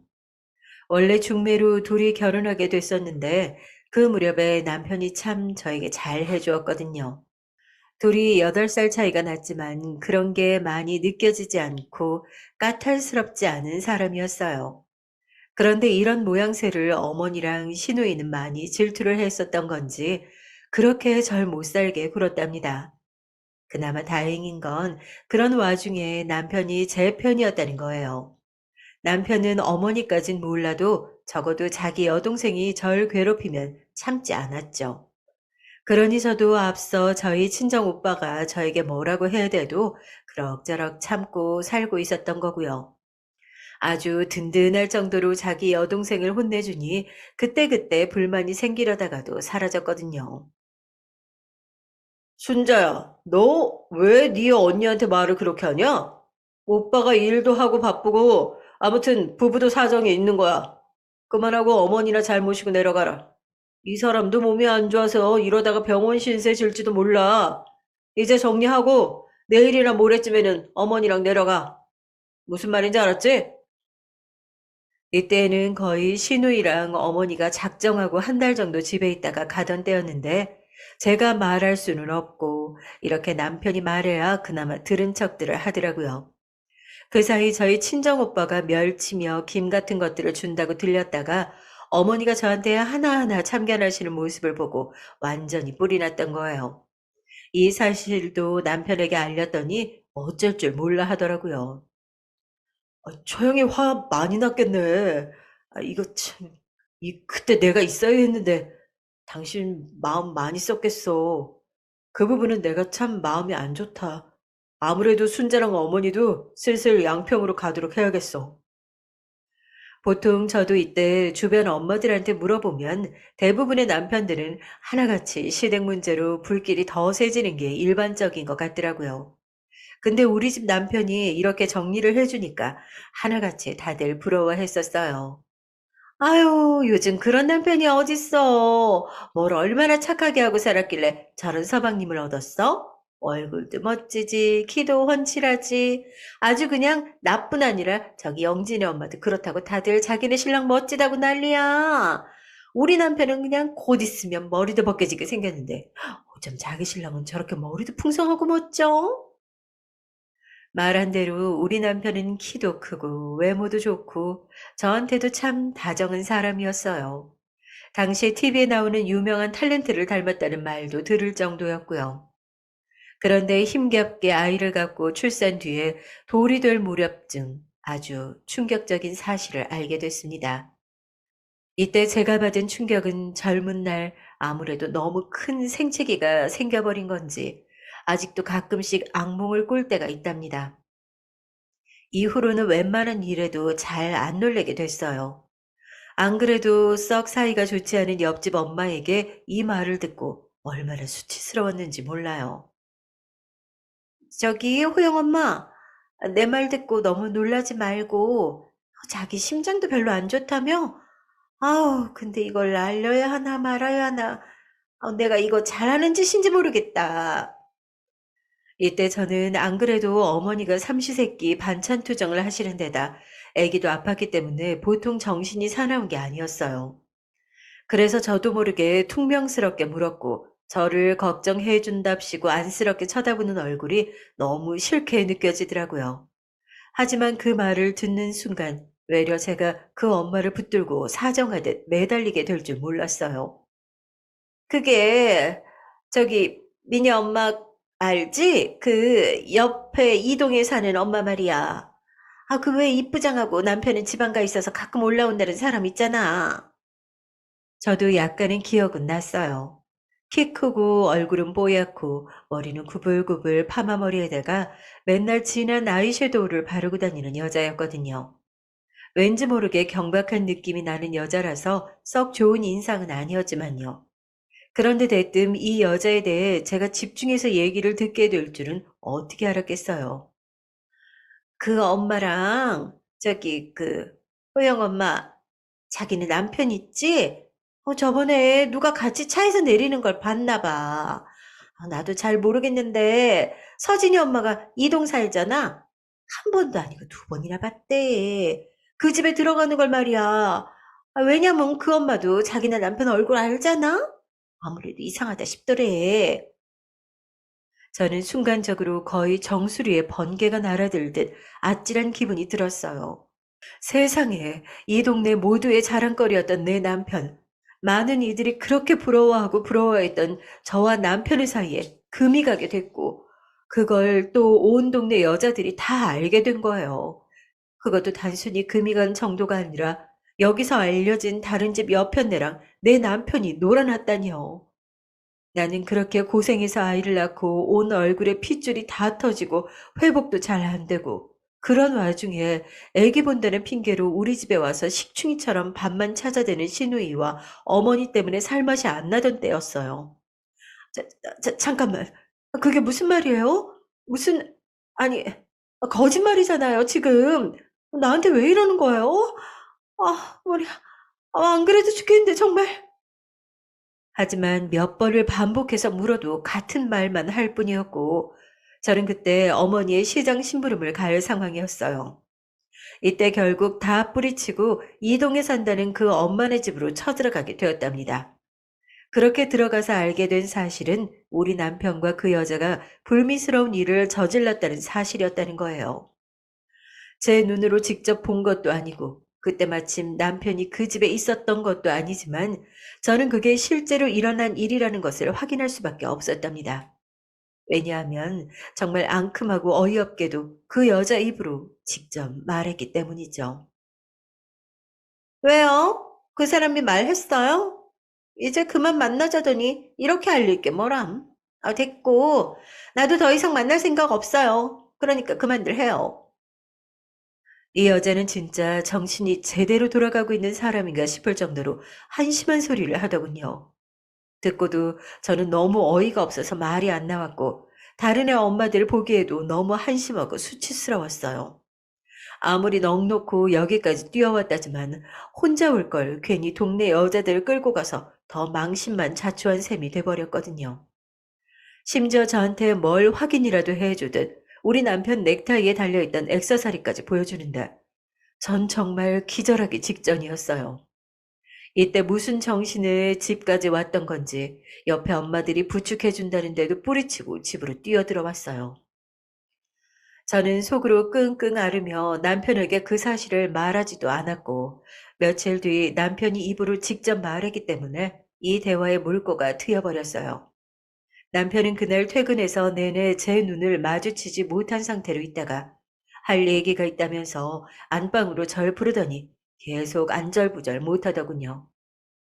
이때 이미 저는 예감상 그 여자한테 다녀왔다 싶었고 그랬으니 알게 된 것 같아 여러모로 더 비참했었어요. 저, 당신 말이야. 나한테 뭐 할 얘기 있지 않아? 그게 저기 당신 요즘 일이 있는 것 같은데 말이야. 내가 좀 오해를 풀 게 있어서. 하지만 이쯤 눈치채버린 저는 더 이상 말을 꺼내고 싶지 않더라고요. 저는 이때 구질구질한 얘기들은 다 집어치우고 다 알고 있었다는 말만 열심 반복했어요. 하지만 그럴수록 남편 입에선 더 비참하고 끔찍한 말들이 쏟아져 나왔죠. 그게 저기 그 여자랑은 아니 근데 집에 뭐가 고장 났다고 부르더라고. 그래서 고쳐준다고 몇 번 왔다 갔다 한 거야. 그리고 쓸데없는 말을 했다던데 우리 회사 미쓰리랑도 뭔가 오해가 있다는 것처럼 말을 했다며. 그건 정말 당신이 오해한 거야. 사실이 아니라고. 저는 이때 머리 위로 물음표가 크게 왔다 갔다 했어요. 미쓰리는 또 무슨 말인 건지. 우리 집에도 몇 번 동료 직원들이랑 인사 왔었던 그 아가씨를 말하는 건가 싶어 순간적으로 어지럽더라고요. 당신 그 여자 말고 여자가 또 있었어? 저번에 왔던 그 회사 아가씨? 제가 이렇게 묻자 남편은 점점 눈이 번뜩이면서 아니라고 아주 땀을 뻘뻘 흘려대더라고요. 그런 모양새 하나하나가 이미 내가 알고 있는 내 남자인 남편 같지 않다는 생각이 들었어요. 이제 뭐가 중요한가? 모든 신뢰가 다 깨지고 있는데 대체 이게 뭔가 싶어서 부질없게 느껴지더군요. 다음날 이른 새벽 저는 제 아들을 조심스레 안아들고 집 밖으로 나왔습니다. 어딜 가냐고 묻는 남편의 말에 거실에서 코를 드르릉 골고 있는 신우와 시어머니를 뒤로하고 모른 척 작은 짐 가방만 들고 집 밖으로 나와버렸어요. 새벽 찬바람이 제 코끝을 스치는데 혹여나 아기를 감싼 이불보에 들어가기나 할까봐 얼마나 여미고 여미면서 밖으로 걸어 나왔는지 모르겠어요. 그중 가장 당황스러운 건 그때서는 눈물도 흘리지 않았다는 거예요. 실망이 너무 크고 슬픔이 너무 감당이 안 될 정도로 커지면 눈물도 안 난다더니 지독한 신우와 시어머니 밑에서 밥을 차리고 고생할 땐 외려 더 많이 울었던 것 같아요. 그때 그렇게 힘들었다지만 남편이 외도만큼 저를 벼랑 끝으로 몰고 가지는 않았나 봅니다. 아무튼 저는 그렇게 빠르게 집 부근을 빠져나왔고 안양에 있는 친정으로 넘어가게 됐죠. 우리 친정은 장가간 오빠와 올케 언니, 그리고 엄마가 나란히 같이 살고 있었어요. 이때 전화도 하지 않고 아주 급하게 내려간 거라 셋 다 무척 놀랬고, 저도 시집살이를 해봐서 그런지 올케 언니에게 너무 미안하더라고요. 많이 고민하고 또 고민하다가 결국 안 되겠어서 방을 하나 얻어 구해서 나가려는데 결국 사건이 터지고 말았답니다. 우리 친정으로 남편이 찾아온 거예요. 완전 눈이 벌게져서는 정신이 나갈 듯한 얼굴로 말이죠. 저희 친정엄마야 자세한 사정도 몰랐고 아무튼 여자가 이렇게 오래 친정에 나와 있으면 안 된다고 생각하시는 분이셨어요. 그러니 데리러 온 사위 쪽 편을 드셨고요. 예, 너는 뭐 하는 거야? 아이, 그러지 말고 얼른 서방 따라가라. 뭔 일이 있었는지 몰라도 웬만하면 여자는 서방 곁에서 사는 게 편한 거야. 그러니까 그냥 따라가라. 결국 남편 손에 이끌려 그렇게 저는 다시 집으로 돌아오게 되었고 어찌나 지쳤던지 차 안에서 말 한마디도 안 하고 잠들어 버렸어요. 하지만 그렇게 해서 돌아오고 나니 남편은 이전보다 저를 더 만만하게 보고 집을 비우는 날들이 계속됐죠. 하여간 저는 돌아왔지만 그렇다 해서 남편의 바깥으로 도는 시간들이 줄어든 것도 아니고 이전보다 더 차갑고 냉랭해졌죠. 그런 모습을 보고 이미 친정 체험도 해보고 새로운 방을 구하는 것도 어렵다고 느꼈던 저는 결심을 하게 됐습니다. 기왕 이렇게 된 거 남편이라는 껍데기랑만 살지 저 인간을 위해서 살지는 않아야겠다고 말이에요. 누가 이런 마음을 알아주겠냐마는 그래도 반쪽짜리 몸뚱이만 있는 남편과 살면서 이 훤칠한 인간이 얼굴값을 하면서 살건 말건 저는 호영의 엄마로 살기로 했죠. 아들은 자라면서 아빠 얼굴을 본 적이 거의 없다시피 하고 남편은 어쩜 그렇게 싱가포르네, 태국이네, 필리핀이네 일이 잘 된다면서 그렇게 밖으로 도는 거예요. 아기가 어릴 때 알게 된 외도는 장난이 아니었고 이 사람은 정말 여자 없이는 못 사는 인간이었더라고요. 그런 제가 그나마 힘을 얻고 살 수 있었던 것은 아이가 자라는 동안 저에게 기쁨을 줬었다는 거예요. 말이 많이 늦었지만 5살 무렵쯤부터 트이기 시작해서 어찌나 저에게 귀여운 짓을 많이 했었는지 몰라요. 엄마, 엄마, 이것 보세요. 호영이가 엄마 주려고 갖고 왔어요. 이러면서 크레파스로 편지를 써가지고 저를 그려오기도 하고 길에서 꽃을 꺾어다가 저한테 선물을 해주기도 하고 남편이 줄 수 없는 가족의 안정을 아이로부터 얻게 됐죠. 그렇게 아들은 쭉 시간이 지나면서 성장을 해나갔고 이웃고 대학도 가고 군대도 다녀오게 되었답니다. 그런 와중에 남편과의 사이는 여전했는데 이 인간이 말년에 저를 고생시키려는 건지 슬슬 기어들어오기 시작한 거예요. 심지어 이 무렵에는 술도 엄청 늘어서 버릇이 더 나빠지기 시작했죠. 젊을 때에는 그나마 술 먹고 밖으로 돌아서 나았던 거고 나이 드니 술 먹고 집 안으로 돌아와서 저를 괴롭게 하더군요. 나이 먹고 집에 같이 있게 되다 보니까 내내 싸움만 일어나게 됐고요. 아우, 당신 저리 좀 가요. 이 술병이 대체 뭐야. 오늘 호영이 휴가 나오는 날인데 이 꼴 보고 뭐라고 하겠어. 나가서 친구들을 만나든지 뭐라도 좀 해요. 집에 있지 말고. 남편 얼굴만 봐도 우라통이 터지는 갱년기에 가뜩이나 부부로서의 정도 남아있지 않은 저에게 남편은 정말 최악의 인간이었죠. 뭐야? 평생을 돈 갖다 바치고 먹고 살게 해줬더니 나이 들어서 돌아오는 게 이따위 대접이야? 야, 나갈 거면 너가 나가. 그렇게 젊은 날 외모 반반하다며 겉으로는 사람 좋은 척, 집안에서는 말도 없이 냉랭하게 지냈던 남편이 말이에요. 나이 먹어서는 그 허울만 좋은 외가를 갖고 집에 눌러앉아 간섭을 해야 되더라고요. 그것도 먹히는 사람이나 좋아하지 일평생 고생만 시킨 저에게 씨도 먹히지 않았어요. 아들이 군대에서 제대할 무렵엔 우리 둘은 정말 매일같이 무섭도록 싸워댔고 이런 저를 보고 아들이 도저히 안 되겠다고 결심을 했는지 말하더군요. 엄마, 엄마 그만. 아버지랑 이혼해. 이혼해도 될 것 같아. 나도 이제 슬슬 직장 다닐 거니까 엄마는 걱정 안 해도 될 거야. 제 앞으로도 모아둔 돈이 있기는 했고, 새 가족이어서 몇 번을 이사 다니기도 하면서 한둥지에만 몰려있지는 않았어요. 그런데 대뜸 이제 이 사람을 놔두고 둘이 분리된다고 생각하니까 기분이 많이 이상하더라고요. 하지만 제 상황을 되짚어 볼 때 남편과 함께 70대를 살아가는 제 모습은 참 끔찍하게 느껴지더라고요. 결국 발악을 하는 남편을 남겨둔 채 저와 아들은 그렇게 집을 나서게 됐죠. 하지만 이때 제가 모르는 사실이 하나 있었는데 이때 갑자기 알려오는 아들 덕분에 많이 당황하게 됐어요. 이것 때문에 나오고자 했나 싶을 만큼 뒤통수 맞은 기분이더군요. 엄마, 나 저기 순서가 잘못된 것 같긴 한데 할 말이 있어. 이때 새 집으로 이사 와서 짐도 다 정리를 못했을 때예요. 왜 그러나 해서 봤는데 이상하게 아들 표정이 묘한 거예요.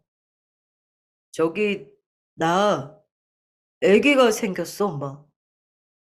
전 이 말이 너무 제 현실 같지 않게 들려서 처음에는 잠깐 멍하니 제 발밑을 보고 있다가 다시 정신이 확 들어서 아들을 쳐다봤어요. 애기? 애기라니? 누가? 네가? 그게 무슨 말이야? 네가 어떻게 애기가? 그런데 아들은 제 눈을 마저 쳐다보지 못하고 자꾸 빙빙 뜨는 소리만 하는 거예요. 그게 엄마, 말은 안 했는데 여자친구가 있었어. 원래 아들은 고등학교 때부터 종종 만나던 여자애들이 있기는 했었어요. 그런데 아들이 그런 부분에 대해 워낙 자세히 털어놓는 성격도 아닐 뿐더러 저도 그냥 가볍게 넘겼었어요. 근데 제대한 지 1년도 안 되었고 빠르게 직장에 입사한 지 얼마나 되었다고 이런 소리를 하는 걸까요? 아들의 갈 길은 아직도 구만리 장천이고 앞으로 장가를 보내고 어쩌고 하는 생각도 저는 구체적으로 안 하고 있었거든요. 다들 결혼은 늦게 하는 때였고 아들은 30도 안 되었거든요. 아니, 아니 좀 알아듣게 말을 해봐. 뭐라고?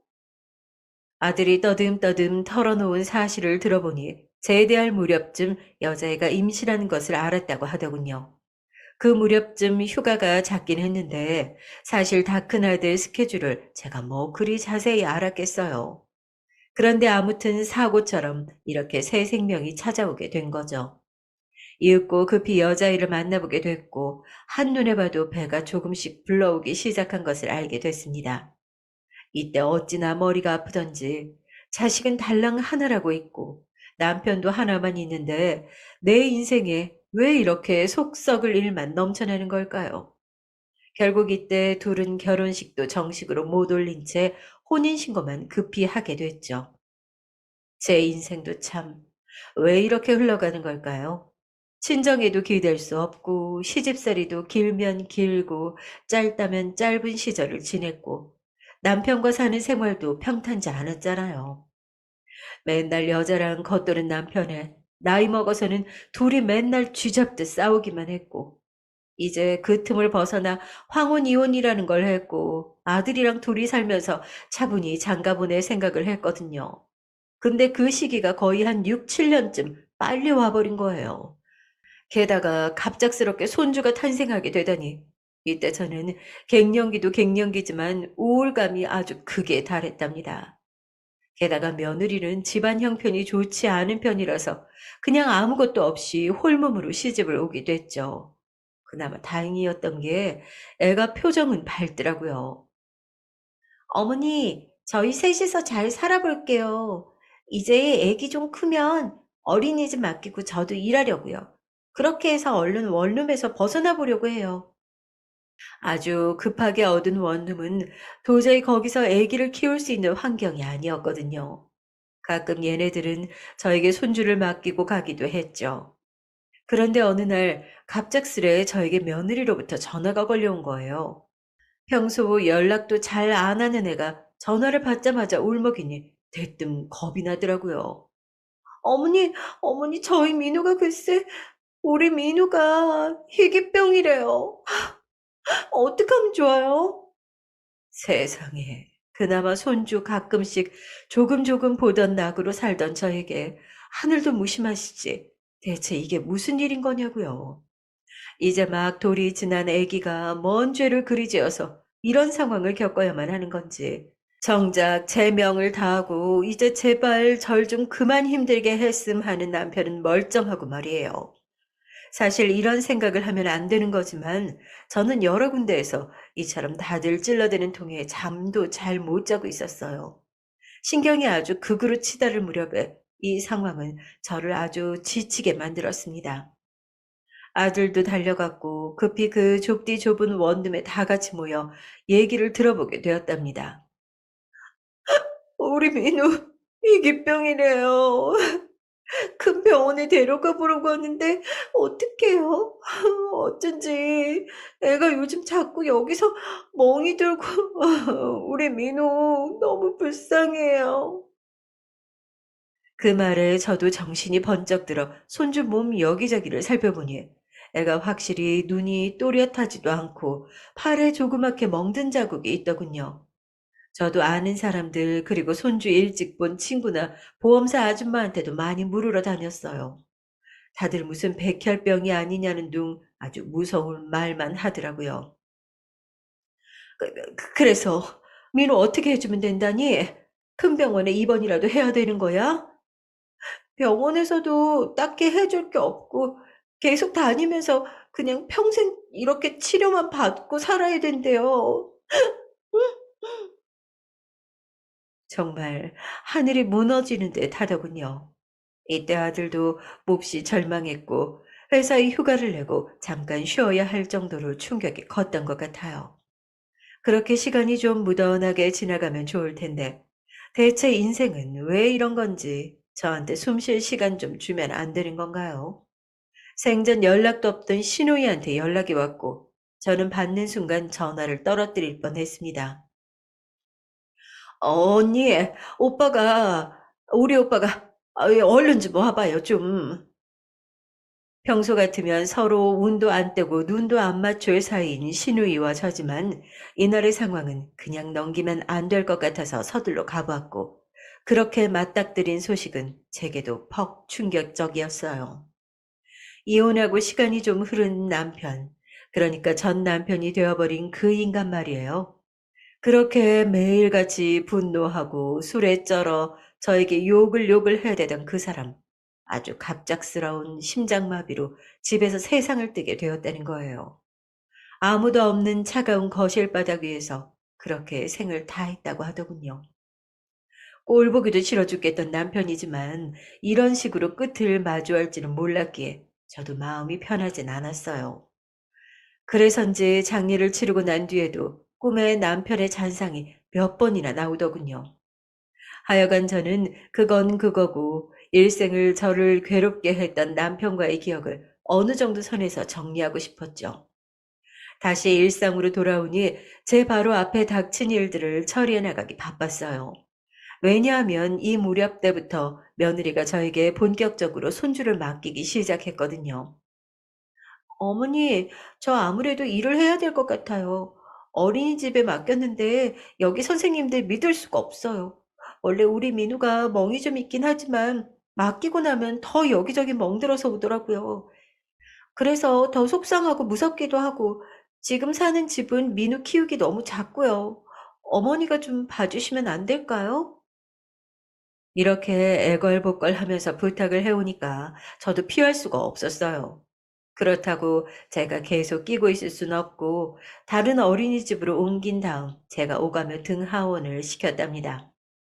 이때부터 한 몇 년 정도는 며느리와 아들이 쭉 맞벌이를 하며 살았는데 그래도 그쯤 했으면 둘이 집을 옮길 만한데 소식이 없는 거예요. 아들네 부부만큼은 저와 같은 인생을 살지 않기를 바랬기에 어쩔 수 없이 여러 밤을 고민하다가 제안을 하게 됐습니다. 저기, 그러면 내가 저금을 해둔 돈이 좀 있으니까 우리 집 부근으로 집을 얻어서 이사하는 게 어떠냐? 웬만하면 젊은 애들 둘이서 일어설 수 있을 줄 알았더니 니네가 너무 고생하니까 나도 마음이 편치가 않아. 정작 아들은 자기가 알아서 할 수 있는데 왜 그러냐고 화를 냈지만 며느리가 계속 울고 약을 먹네 우울증이 심하네 하는 통에 그렇게 이사하는데 제 돈을 보태게 됐습니다. 그래서 한동안 잠잠한가 했고 며느리도 20평대 작은 빌라로 옮긴 이후로는 회사도 그만두고 아기와 시간을 보내고 있었거든요.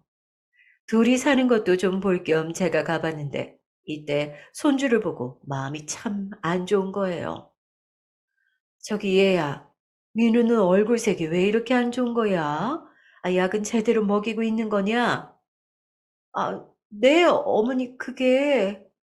며느리도 일순간 표정이 어두워지더니 한숨을 푹푹 쉬더군요. 이상하게 손주는 썩 기운 좋게 놀지 못하는 거예요. 옛말로 피죽 한 그릇 못 먹은 애처럼 말이죠. 근데 또 부엌 쪽을 보면 애기 과자며 이것저것 뭘 챙겨놓고 며느리가 아주 부지런히 준비를 해두었더라고요. 민우가 진짜 밥을 너무 안 먹어요. 입맛도 없고 타고나길 몸이 약해서 그런 거라고 하시더라고요. 안 그래도 어제 약을 이만큼이나 많이 타왔어요. 이제 4살 된 아기를 저렇게 많은 약을 먹여야 하니 몸이 견뎌낼까 싶어요. 산더미 같은 약봉투를 보니 저도 모르게 소름이 훅 끼치기도 하고 가슴이 아파오더군요. 저 역시 우리 친정오빠네 조카가 아픈 상태로 살아왔고 팔다리가 성치 않아서 사는 내내 어려움이 많았어요. 그런데 뭔가 이게 핏줄 문제인가 싶고 우리 아들 때에는 괜찮았는데 이게 한대 걸러서 유전된 건가 싶어 마음이 안 좋더군요. 이때부터 저는 꾸준하게 아들네 집에 드나들었고 며느리도 좀 안쓰러워서 나가보라고 했었어요. 일주일에 한 번씩은 대형 병원 소아과를 방문해서 검진을 받고 아픈 애기 보느라 오죽 힘들까 싶더군요. 그러면서 묘하게 남편 생각이 한번 나는 것이 손주가 치료를 받는 병원 부근에 남편 장례를 했던 병원이 있어서 떠오르는 거예요. 이때 친정오빠랑 통화하면서 한마디를 했었어요. 그 인간도 참 그래 오빠. 나랑 멀쩡히 잘 살았더라면 손주 태어난 거 제대로 보고 재롱도 보고 했을 텐데 말이야. 우리 민우가 아픈 걸 보니 내 마음이 이상한가 봐. 하여간 죄 많이 짓고 죄 많게 간 인간이니 내가 뭘 더 벌을 하겠어. 오빠 역시 같은 마음이었는지 비슷하게 말을 하더군요. 됐다. 그렇게 기집질하고 돌아다녔을 줄이야. 나는 꿈에도 몰랐어. 나중에 네가 장례 때 말해줘서 알았지 뭐냐. 진즉 알았으면 더 일찍 이혼시켰을 거야 나는. 너도 감상이 젖을 것 없다.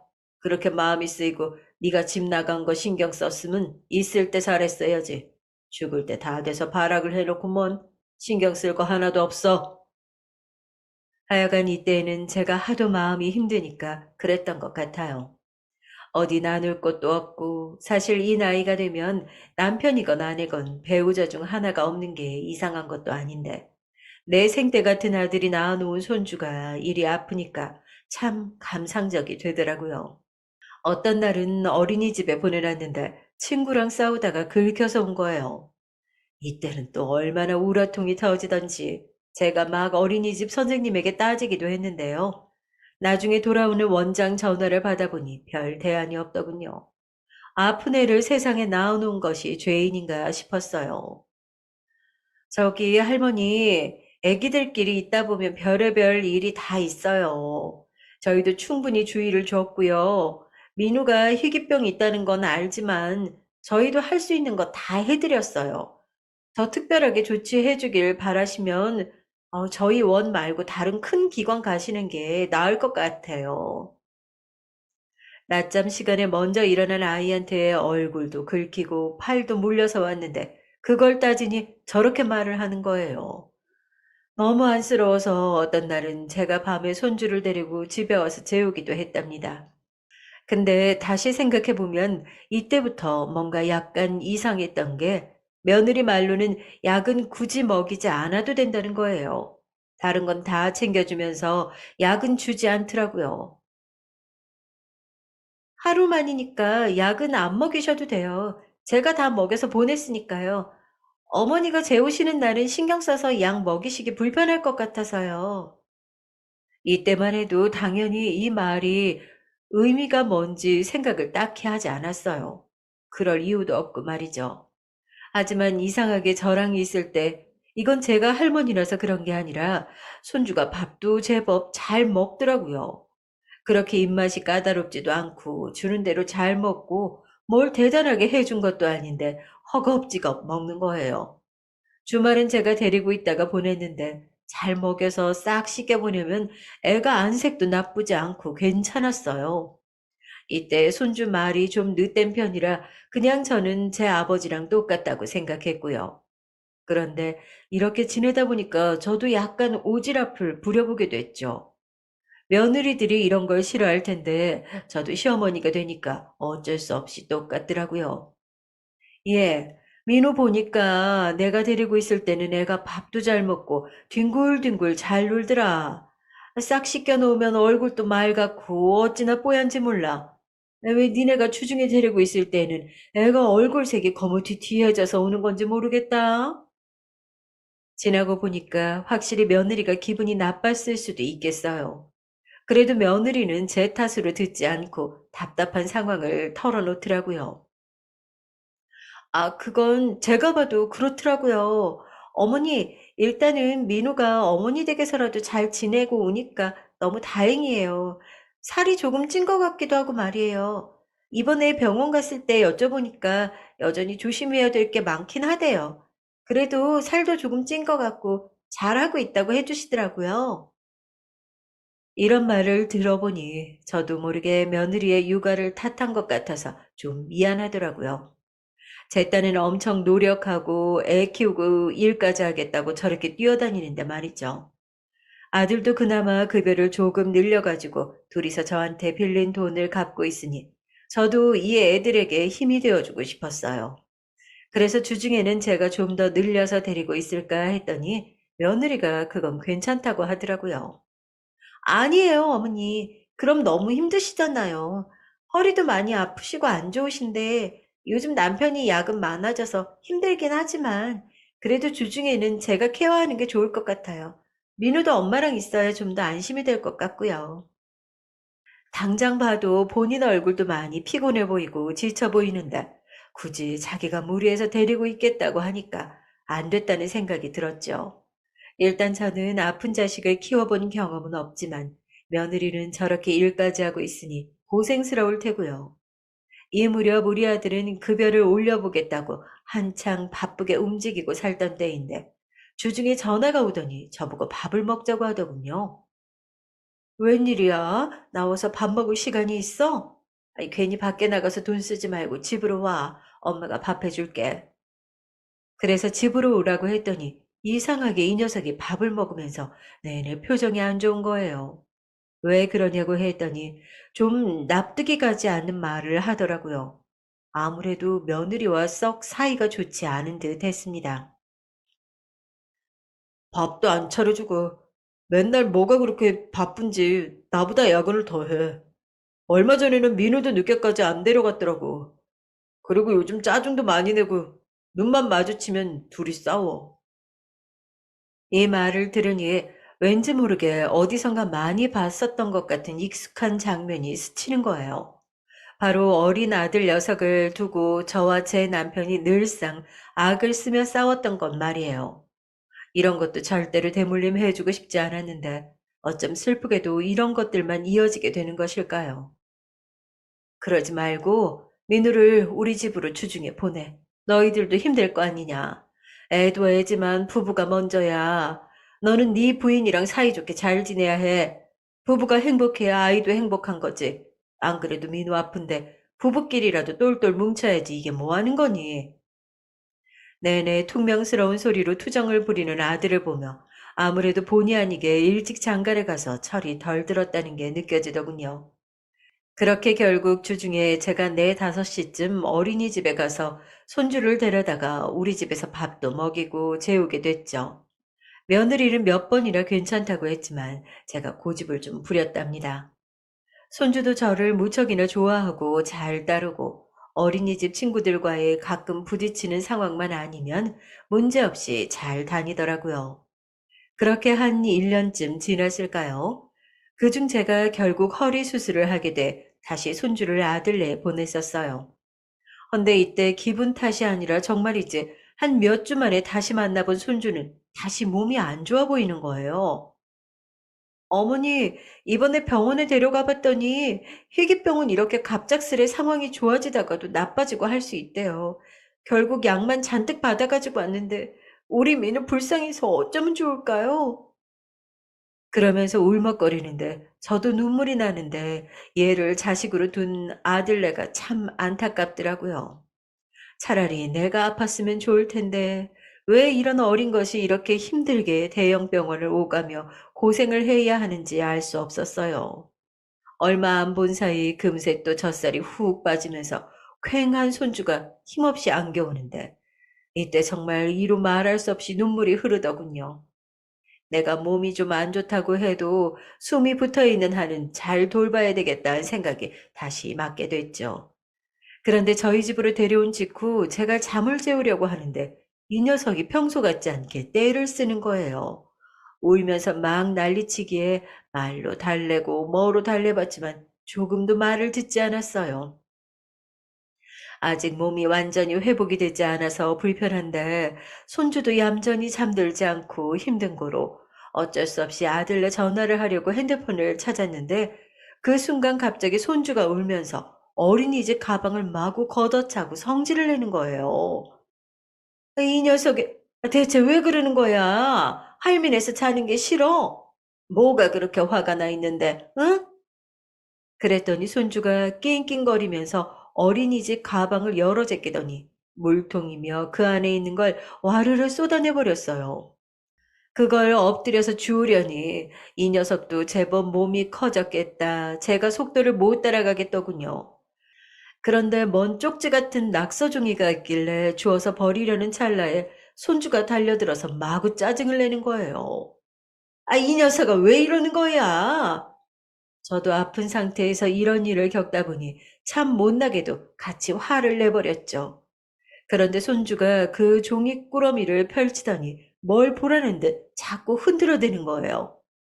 자동차 그림이라도 그렸는데 보여주려고 하는 건지 아무튼 저도 일단은 그 응석을 맞춰주겠다고 같이 시선을 맞췄는데 일순간 너무 놀라서 미간이 찌푸러졌어요.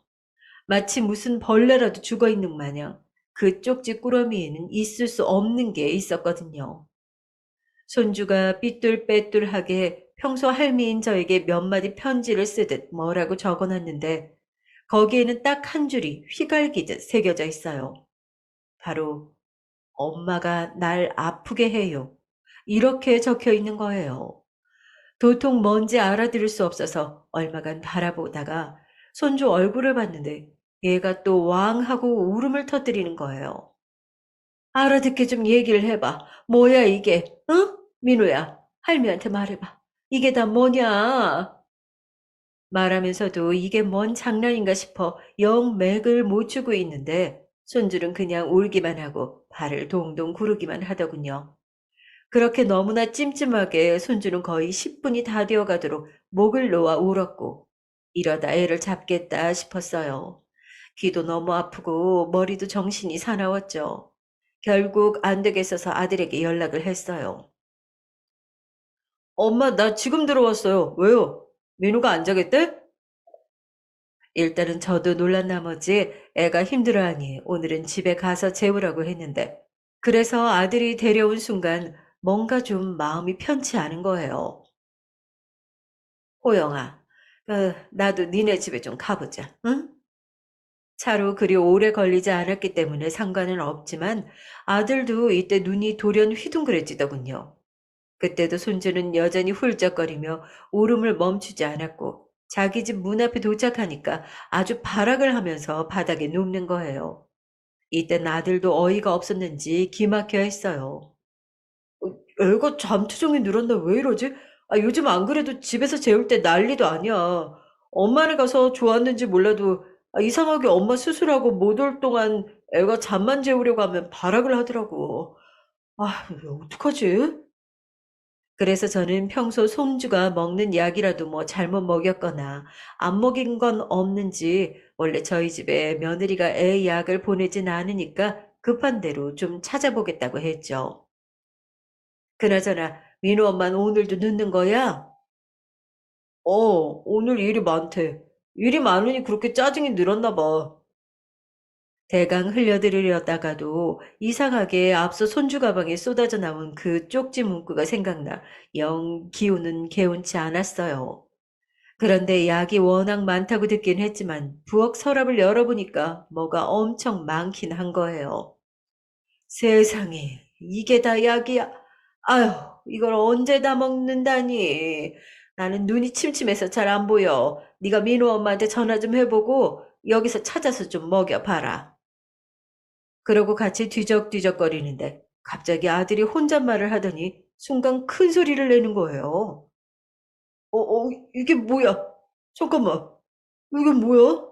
엄마, 엄마! 아유, 골 아파. 좀 살살 불러. 왜 그래?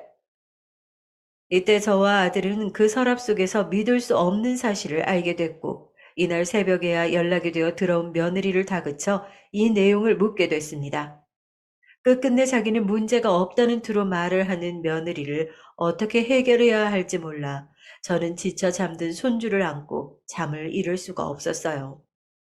솔직히 상황을 되짚어 언제부터 이런 일이 이어졌는지 확인하는 것도 겁날 정도로 저와 아들은 많은 정신적인 충격을 받은 상태예요. 어떤 상황이 우리를 위로할 수 있고 나아지게 해줄 수 있는 것일까요? 이날 서랍 안에서 발견된 것은 그냥 평범하게 애기들 먹는 약이라고 생각했던 약꾸러미들 안에 있던 수면제였습니다.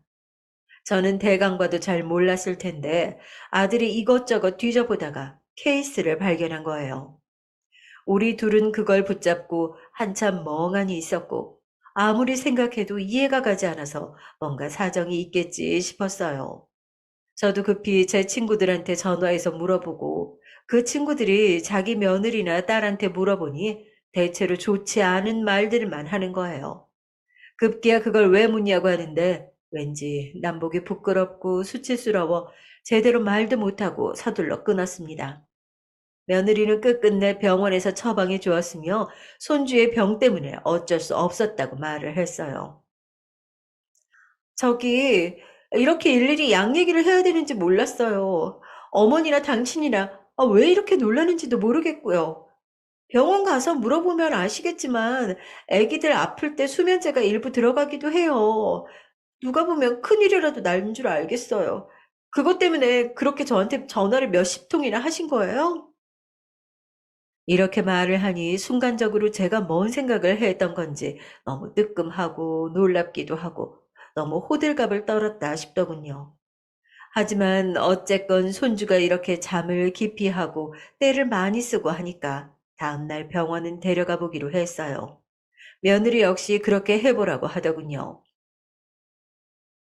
어머니가 많이 걱정하시니까 제 대신 데려가 보시면 될 것 같네요. 저는 오늘 너무 피곤한데 출근이라 데려갈 시간 안 되고 어린이집에는 제가 말해둘게요.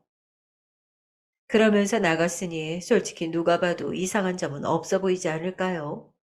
하지만 상황은 그렇게 녹록지 않았습니다.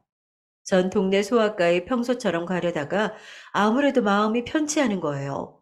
손주는 아픈 애이고 여러모로 조심스레 다뤄야 할 아이이고 정말 수면제를 그렇게 일반 약에 섞여서 먹여도 되는지 제가 다시 확인을 하고 싶더군요. 결국 택시를 타고 평소 며느리가 간다던 그 대형 병원으로 가서 접수를 하려는데 이때부터 전 꽹가리로 머리를 얻어맞은 듯 충격을 연속적으로 받게 됐습니다. 재진이시라고요? 아니요. 지금 아무리 봐도 이민우라는 이 또래 아이는 등록되어 있지 않아요. 처음 오신 거 맞죠, 할머니? 그럴 수가 없는 게 이 병원은 며느리가 늘상 손주의 병을 말할 때 언급했던 대형 병원이에요. 여기 소아과에 다녔다고 오늘은 무슨 검사를 받았다 그런 말들을 쭉쭉 해왔었거든요. 아유, 무슨 말이에요. 우리 손주 태어나고 여길 계속 다녔다는데 아기가 아파서 특이한 병이라나 뭐라나 그렇다고 해서 계속 우리 며느리가 여기 와서 검사도 받고 약도 타갔어요. 아유, 다시 알아봐 주세요. 하지만 간호사의 표정은 굳어가고 계속해서 새로 등록해야 된다는 말만 하더군요. 이쯤 되자 저는 더 견딜 수가 없어 아들한테 전화를 했고 아들은 너무나 당황스러워했어요. 엄마가 잘못 간 거 아니고? 어, 그 병원 맞아. 없을 리가 없는데. 아들 역시 저와 똑같이 기억을 하고 있더군요. 며느리한테 전화해서 물어봐도 간호사가 이상하다는 반응이었고요. 이 찜찜한 기분을 갖고 있는 상태로 일단은 초진 등록을 했고 다시 기다리고 기다려서 진료를 보고 수면제도 문의를 했죠. 하지만 병원에서도 좀 납득이 가지 않는다는 반응인 거예요.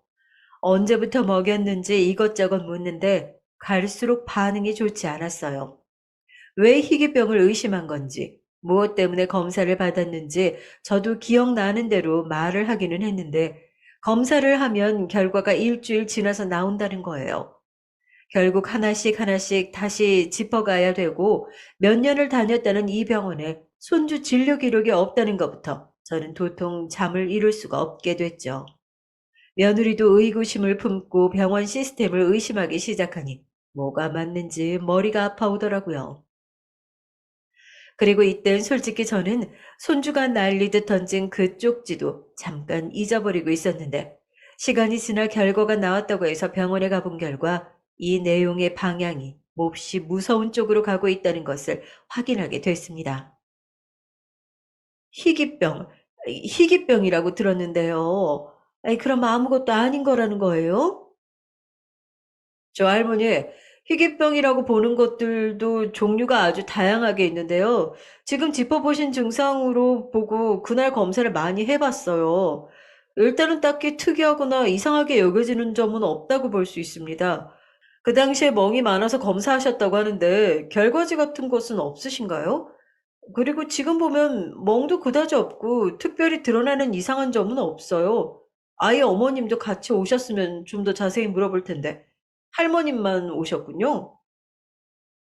우리 손주에겐 궁극적으로 희귀병이란 게 뭔지 병원에서도 정확히 알 수가 없다는 반응이었고, 그에 따라 이렇게 약을 많이 복용하고 무려 수면제까지 먹여야 한다는 것을 이상하게 생각하고 있었어요. 결국 며느리를 불러서 병원에도 데려갔지만 정말 무서운 일은 진짜 검사를 받아봐야 할 대상은 손주가 아니라 며느리였다는 사실입니다. 이게 믿어지시나요? 지금 이 순간도 이렇게 다시 복귀하는 중에도 손이 떨리는 것 같아요. 당시 저는 다리가 달달 떨리다 못해 힘이 쭉 빠져버렸죠. 이제껏 손주에게 희귀병이 있었다는 것은 전부 사실이 아니었다는 것입니다. 우리가 수년간 믿어왔고 그렇게 알고 있었던 사실이 말이에요. 솔직히 제 엄마가 그렇다고 말을 하는데 누가 굳이 직접 가서 다시 확인을 하고 의심을 해봤을까요?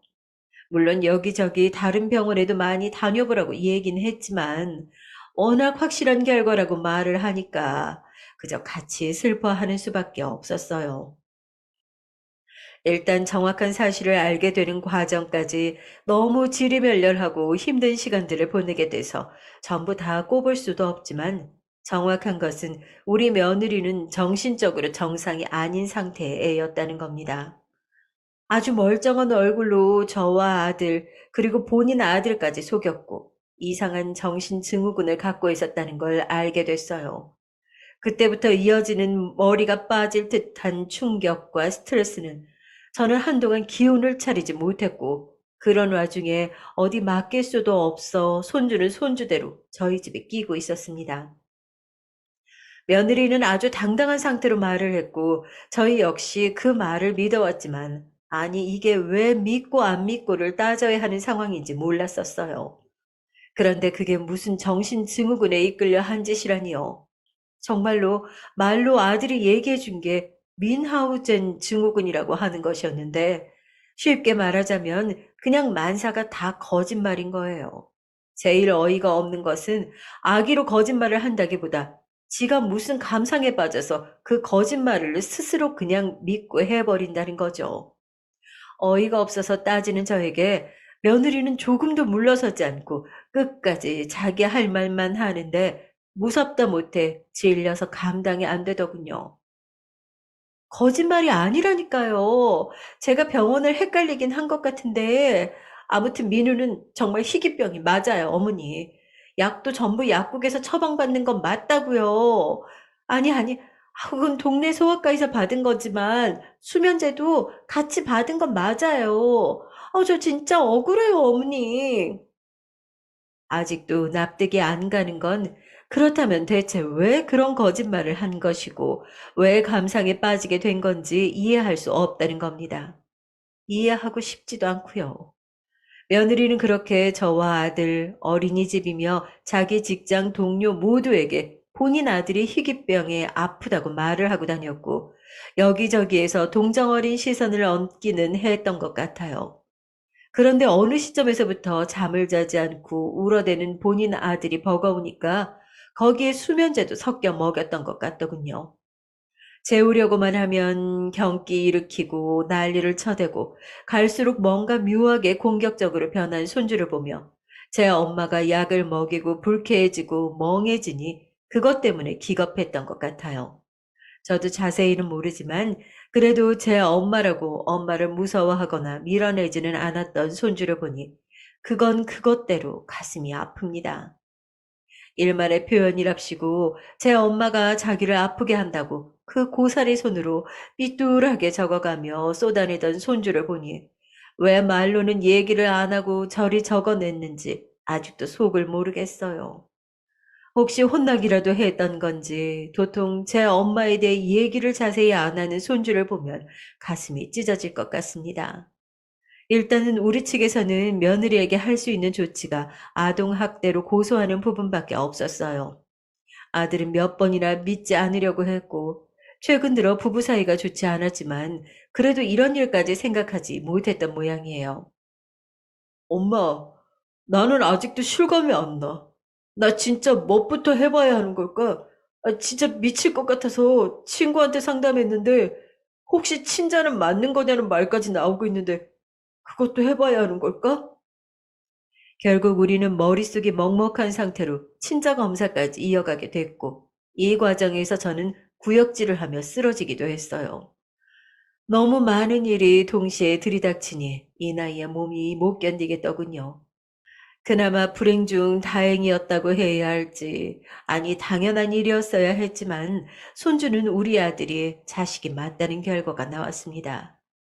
일단은 그 이후의 일은 아주 복잡하고 머리가 아프게 흘러가고 있고 며느리는 여전히 아무것도 모르겠다는 얼굴로 똑같은 말만 반복하며 억울하다고 하고 있어요. 몇 번이나 주변에 물어보고 제정신이 이상한 건지 제가 이상한 건지 확인해야 할 정도로 요즘 너무 마음이 괴롭습니다. 이런 일을 겪은 분이 또 있으면 안 되지만 혹시 있다면 어떻게 이겨냈는지 방법은 있는 건지 조언이라도 구하고 싶습니다.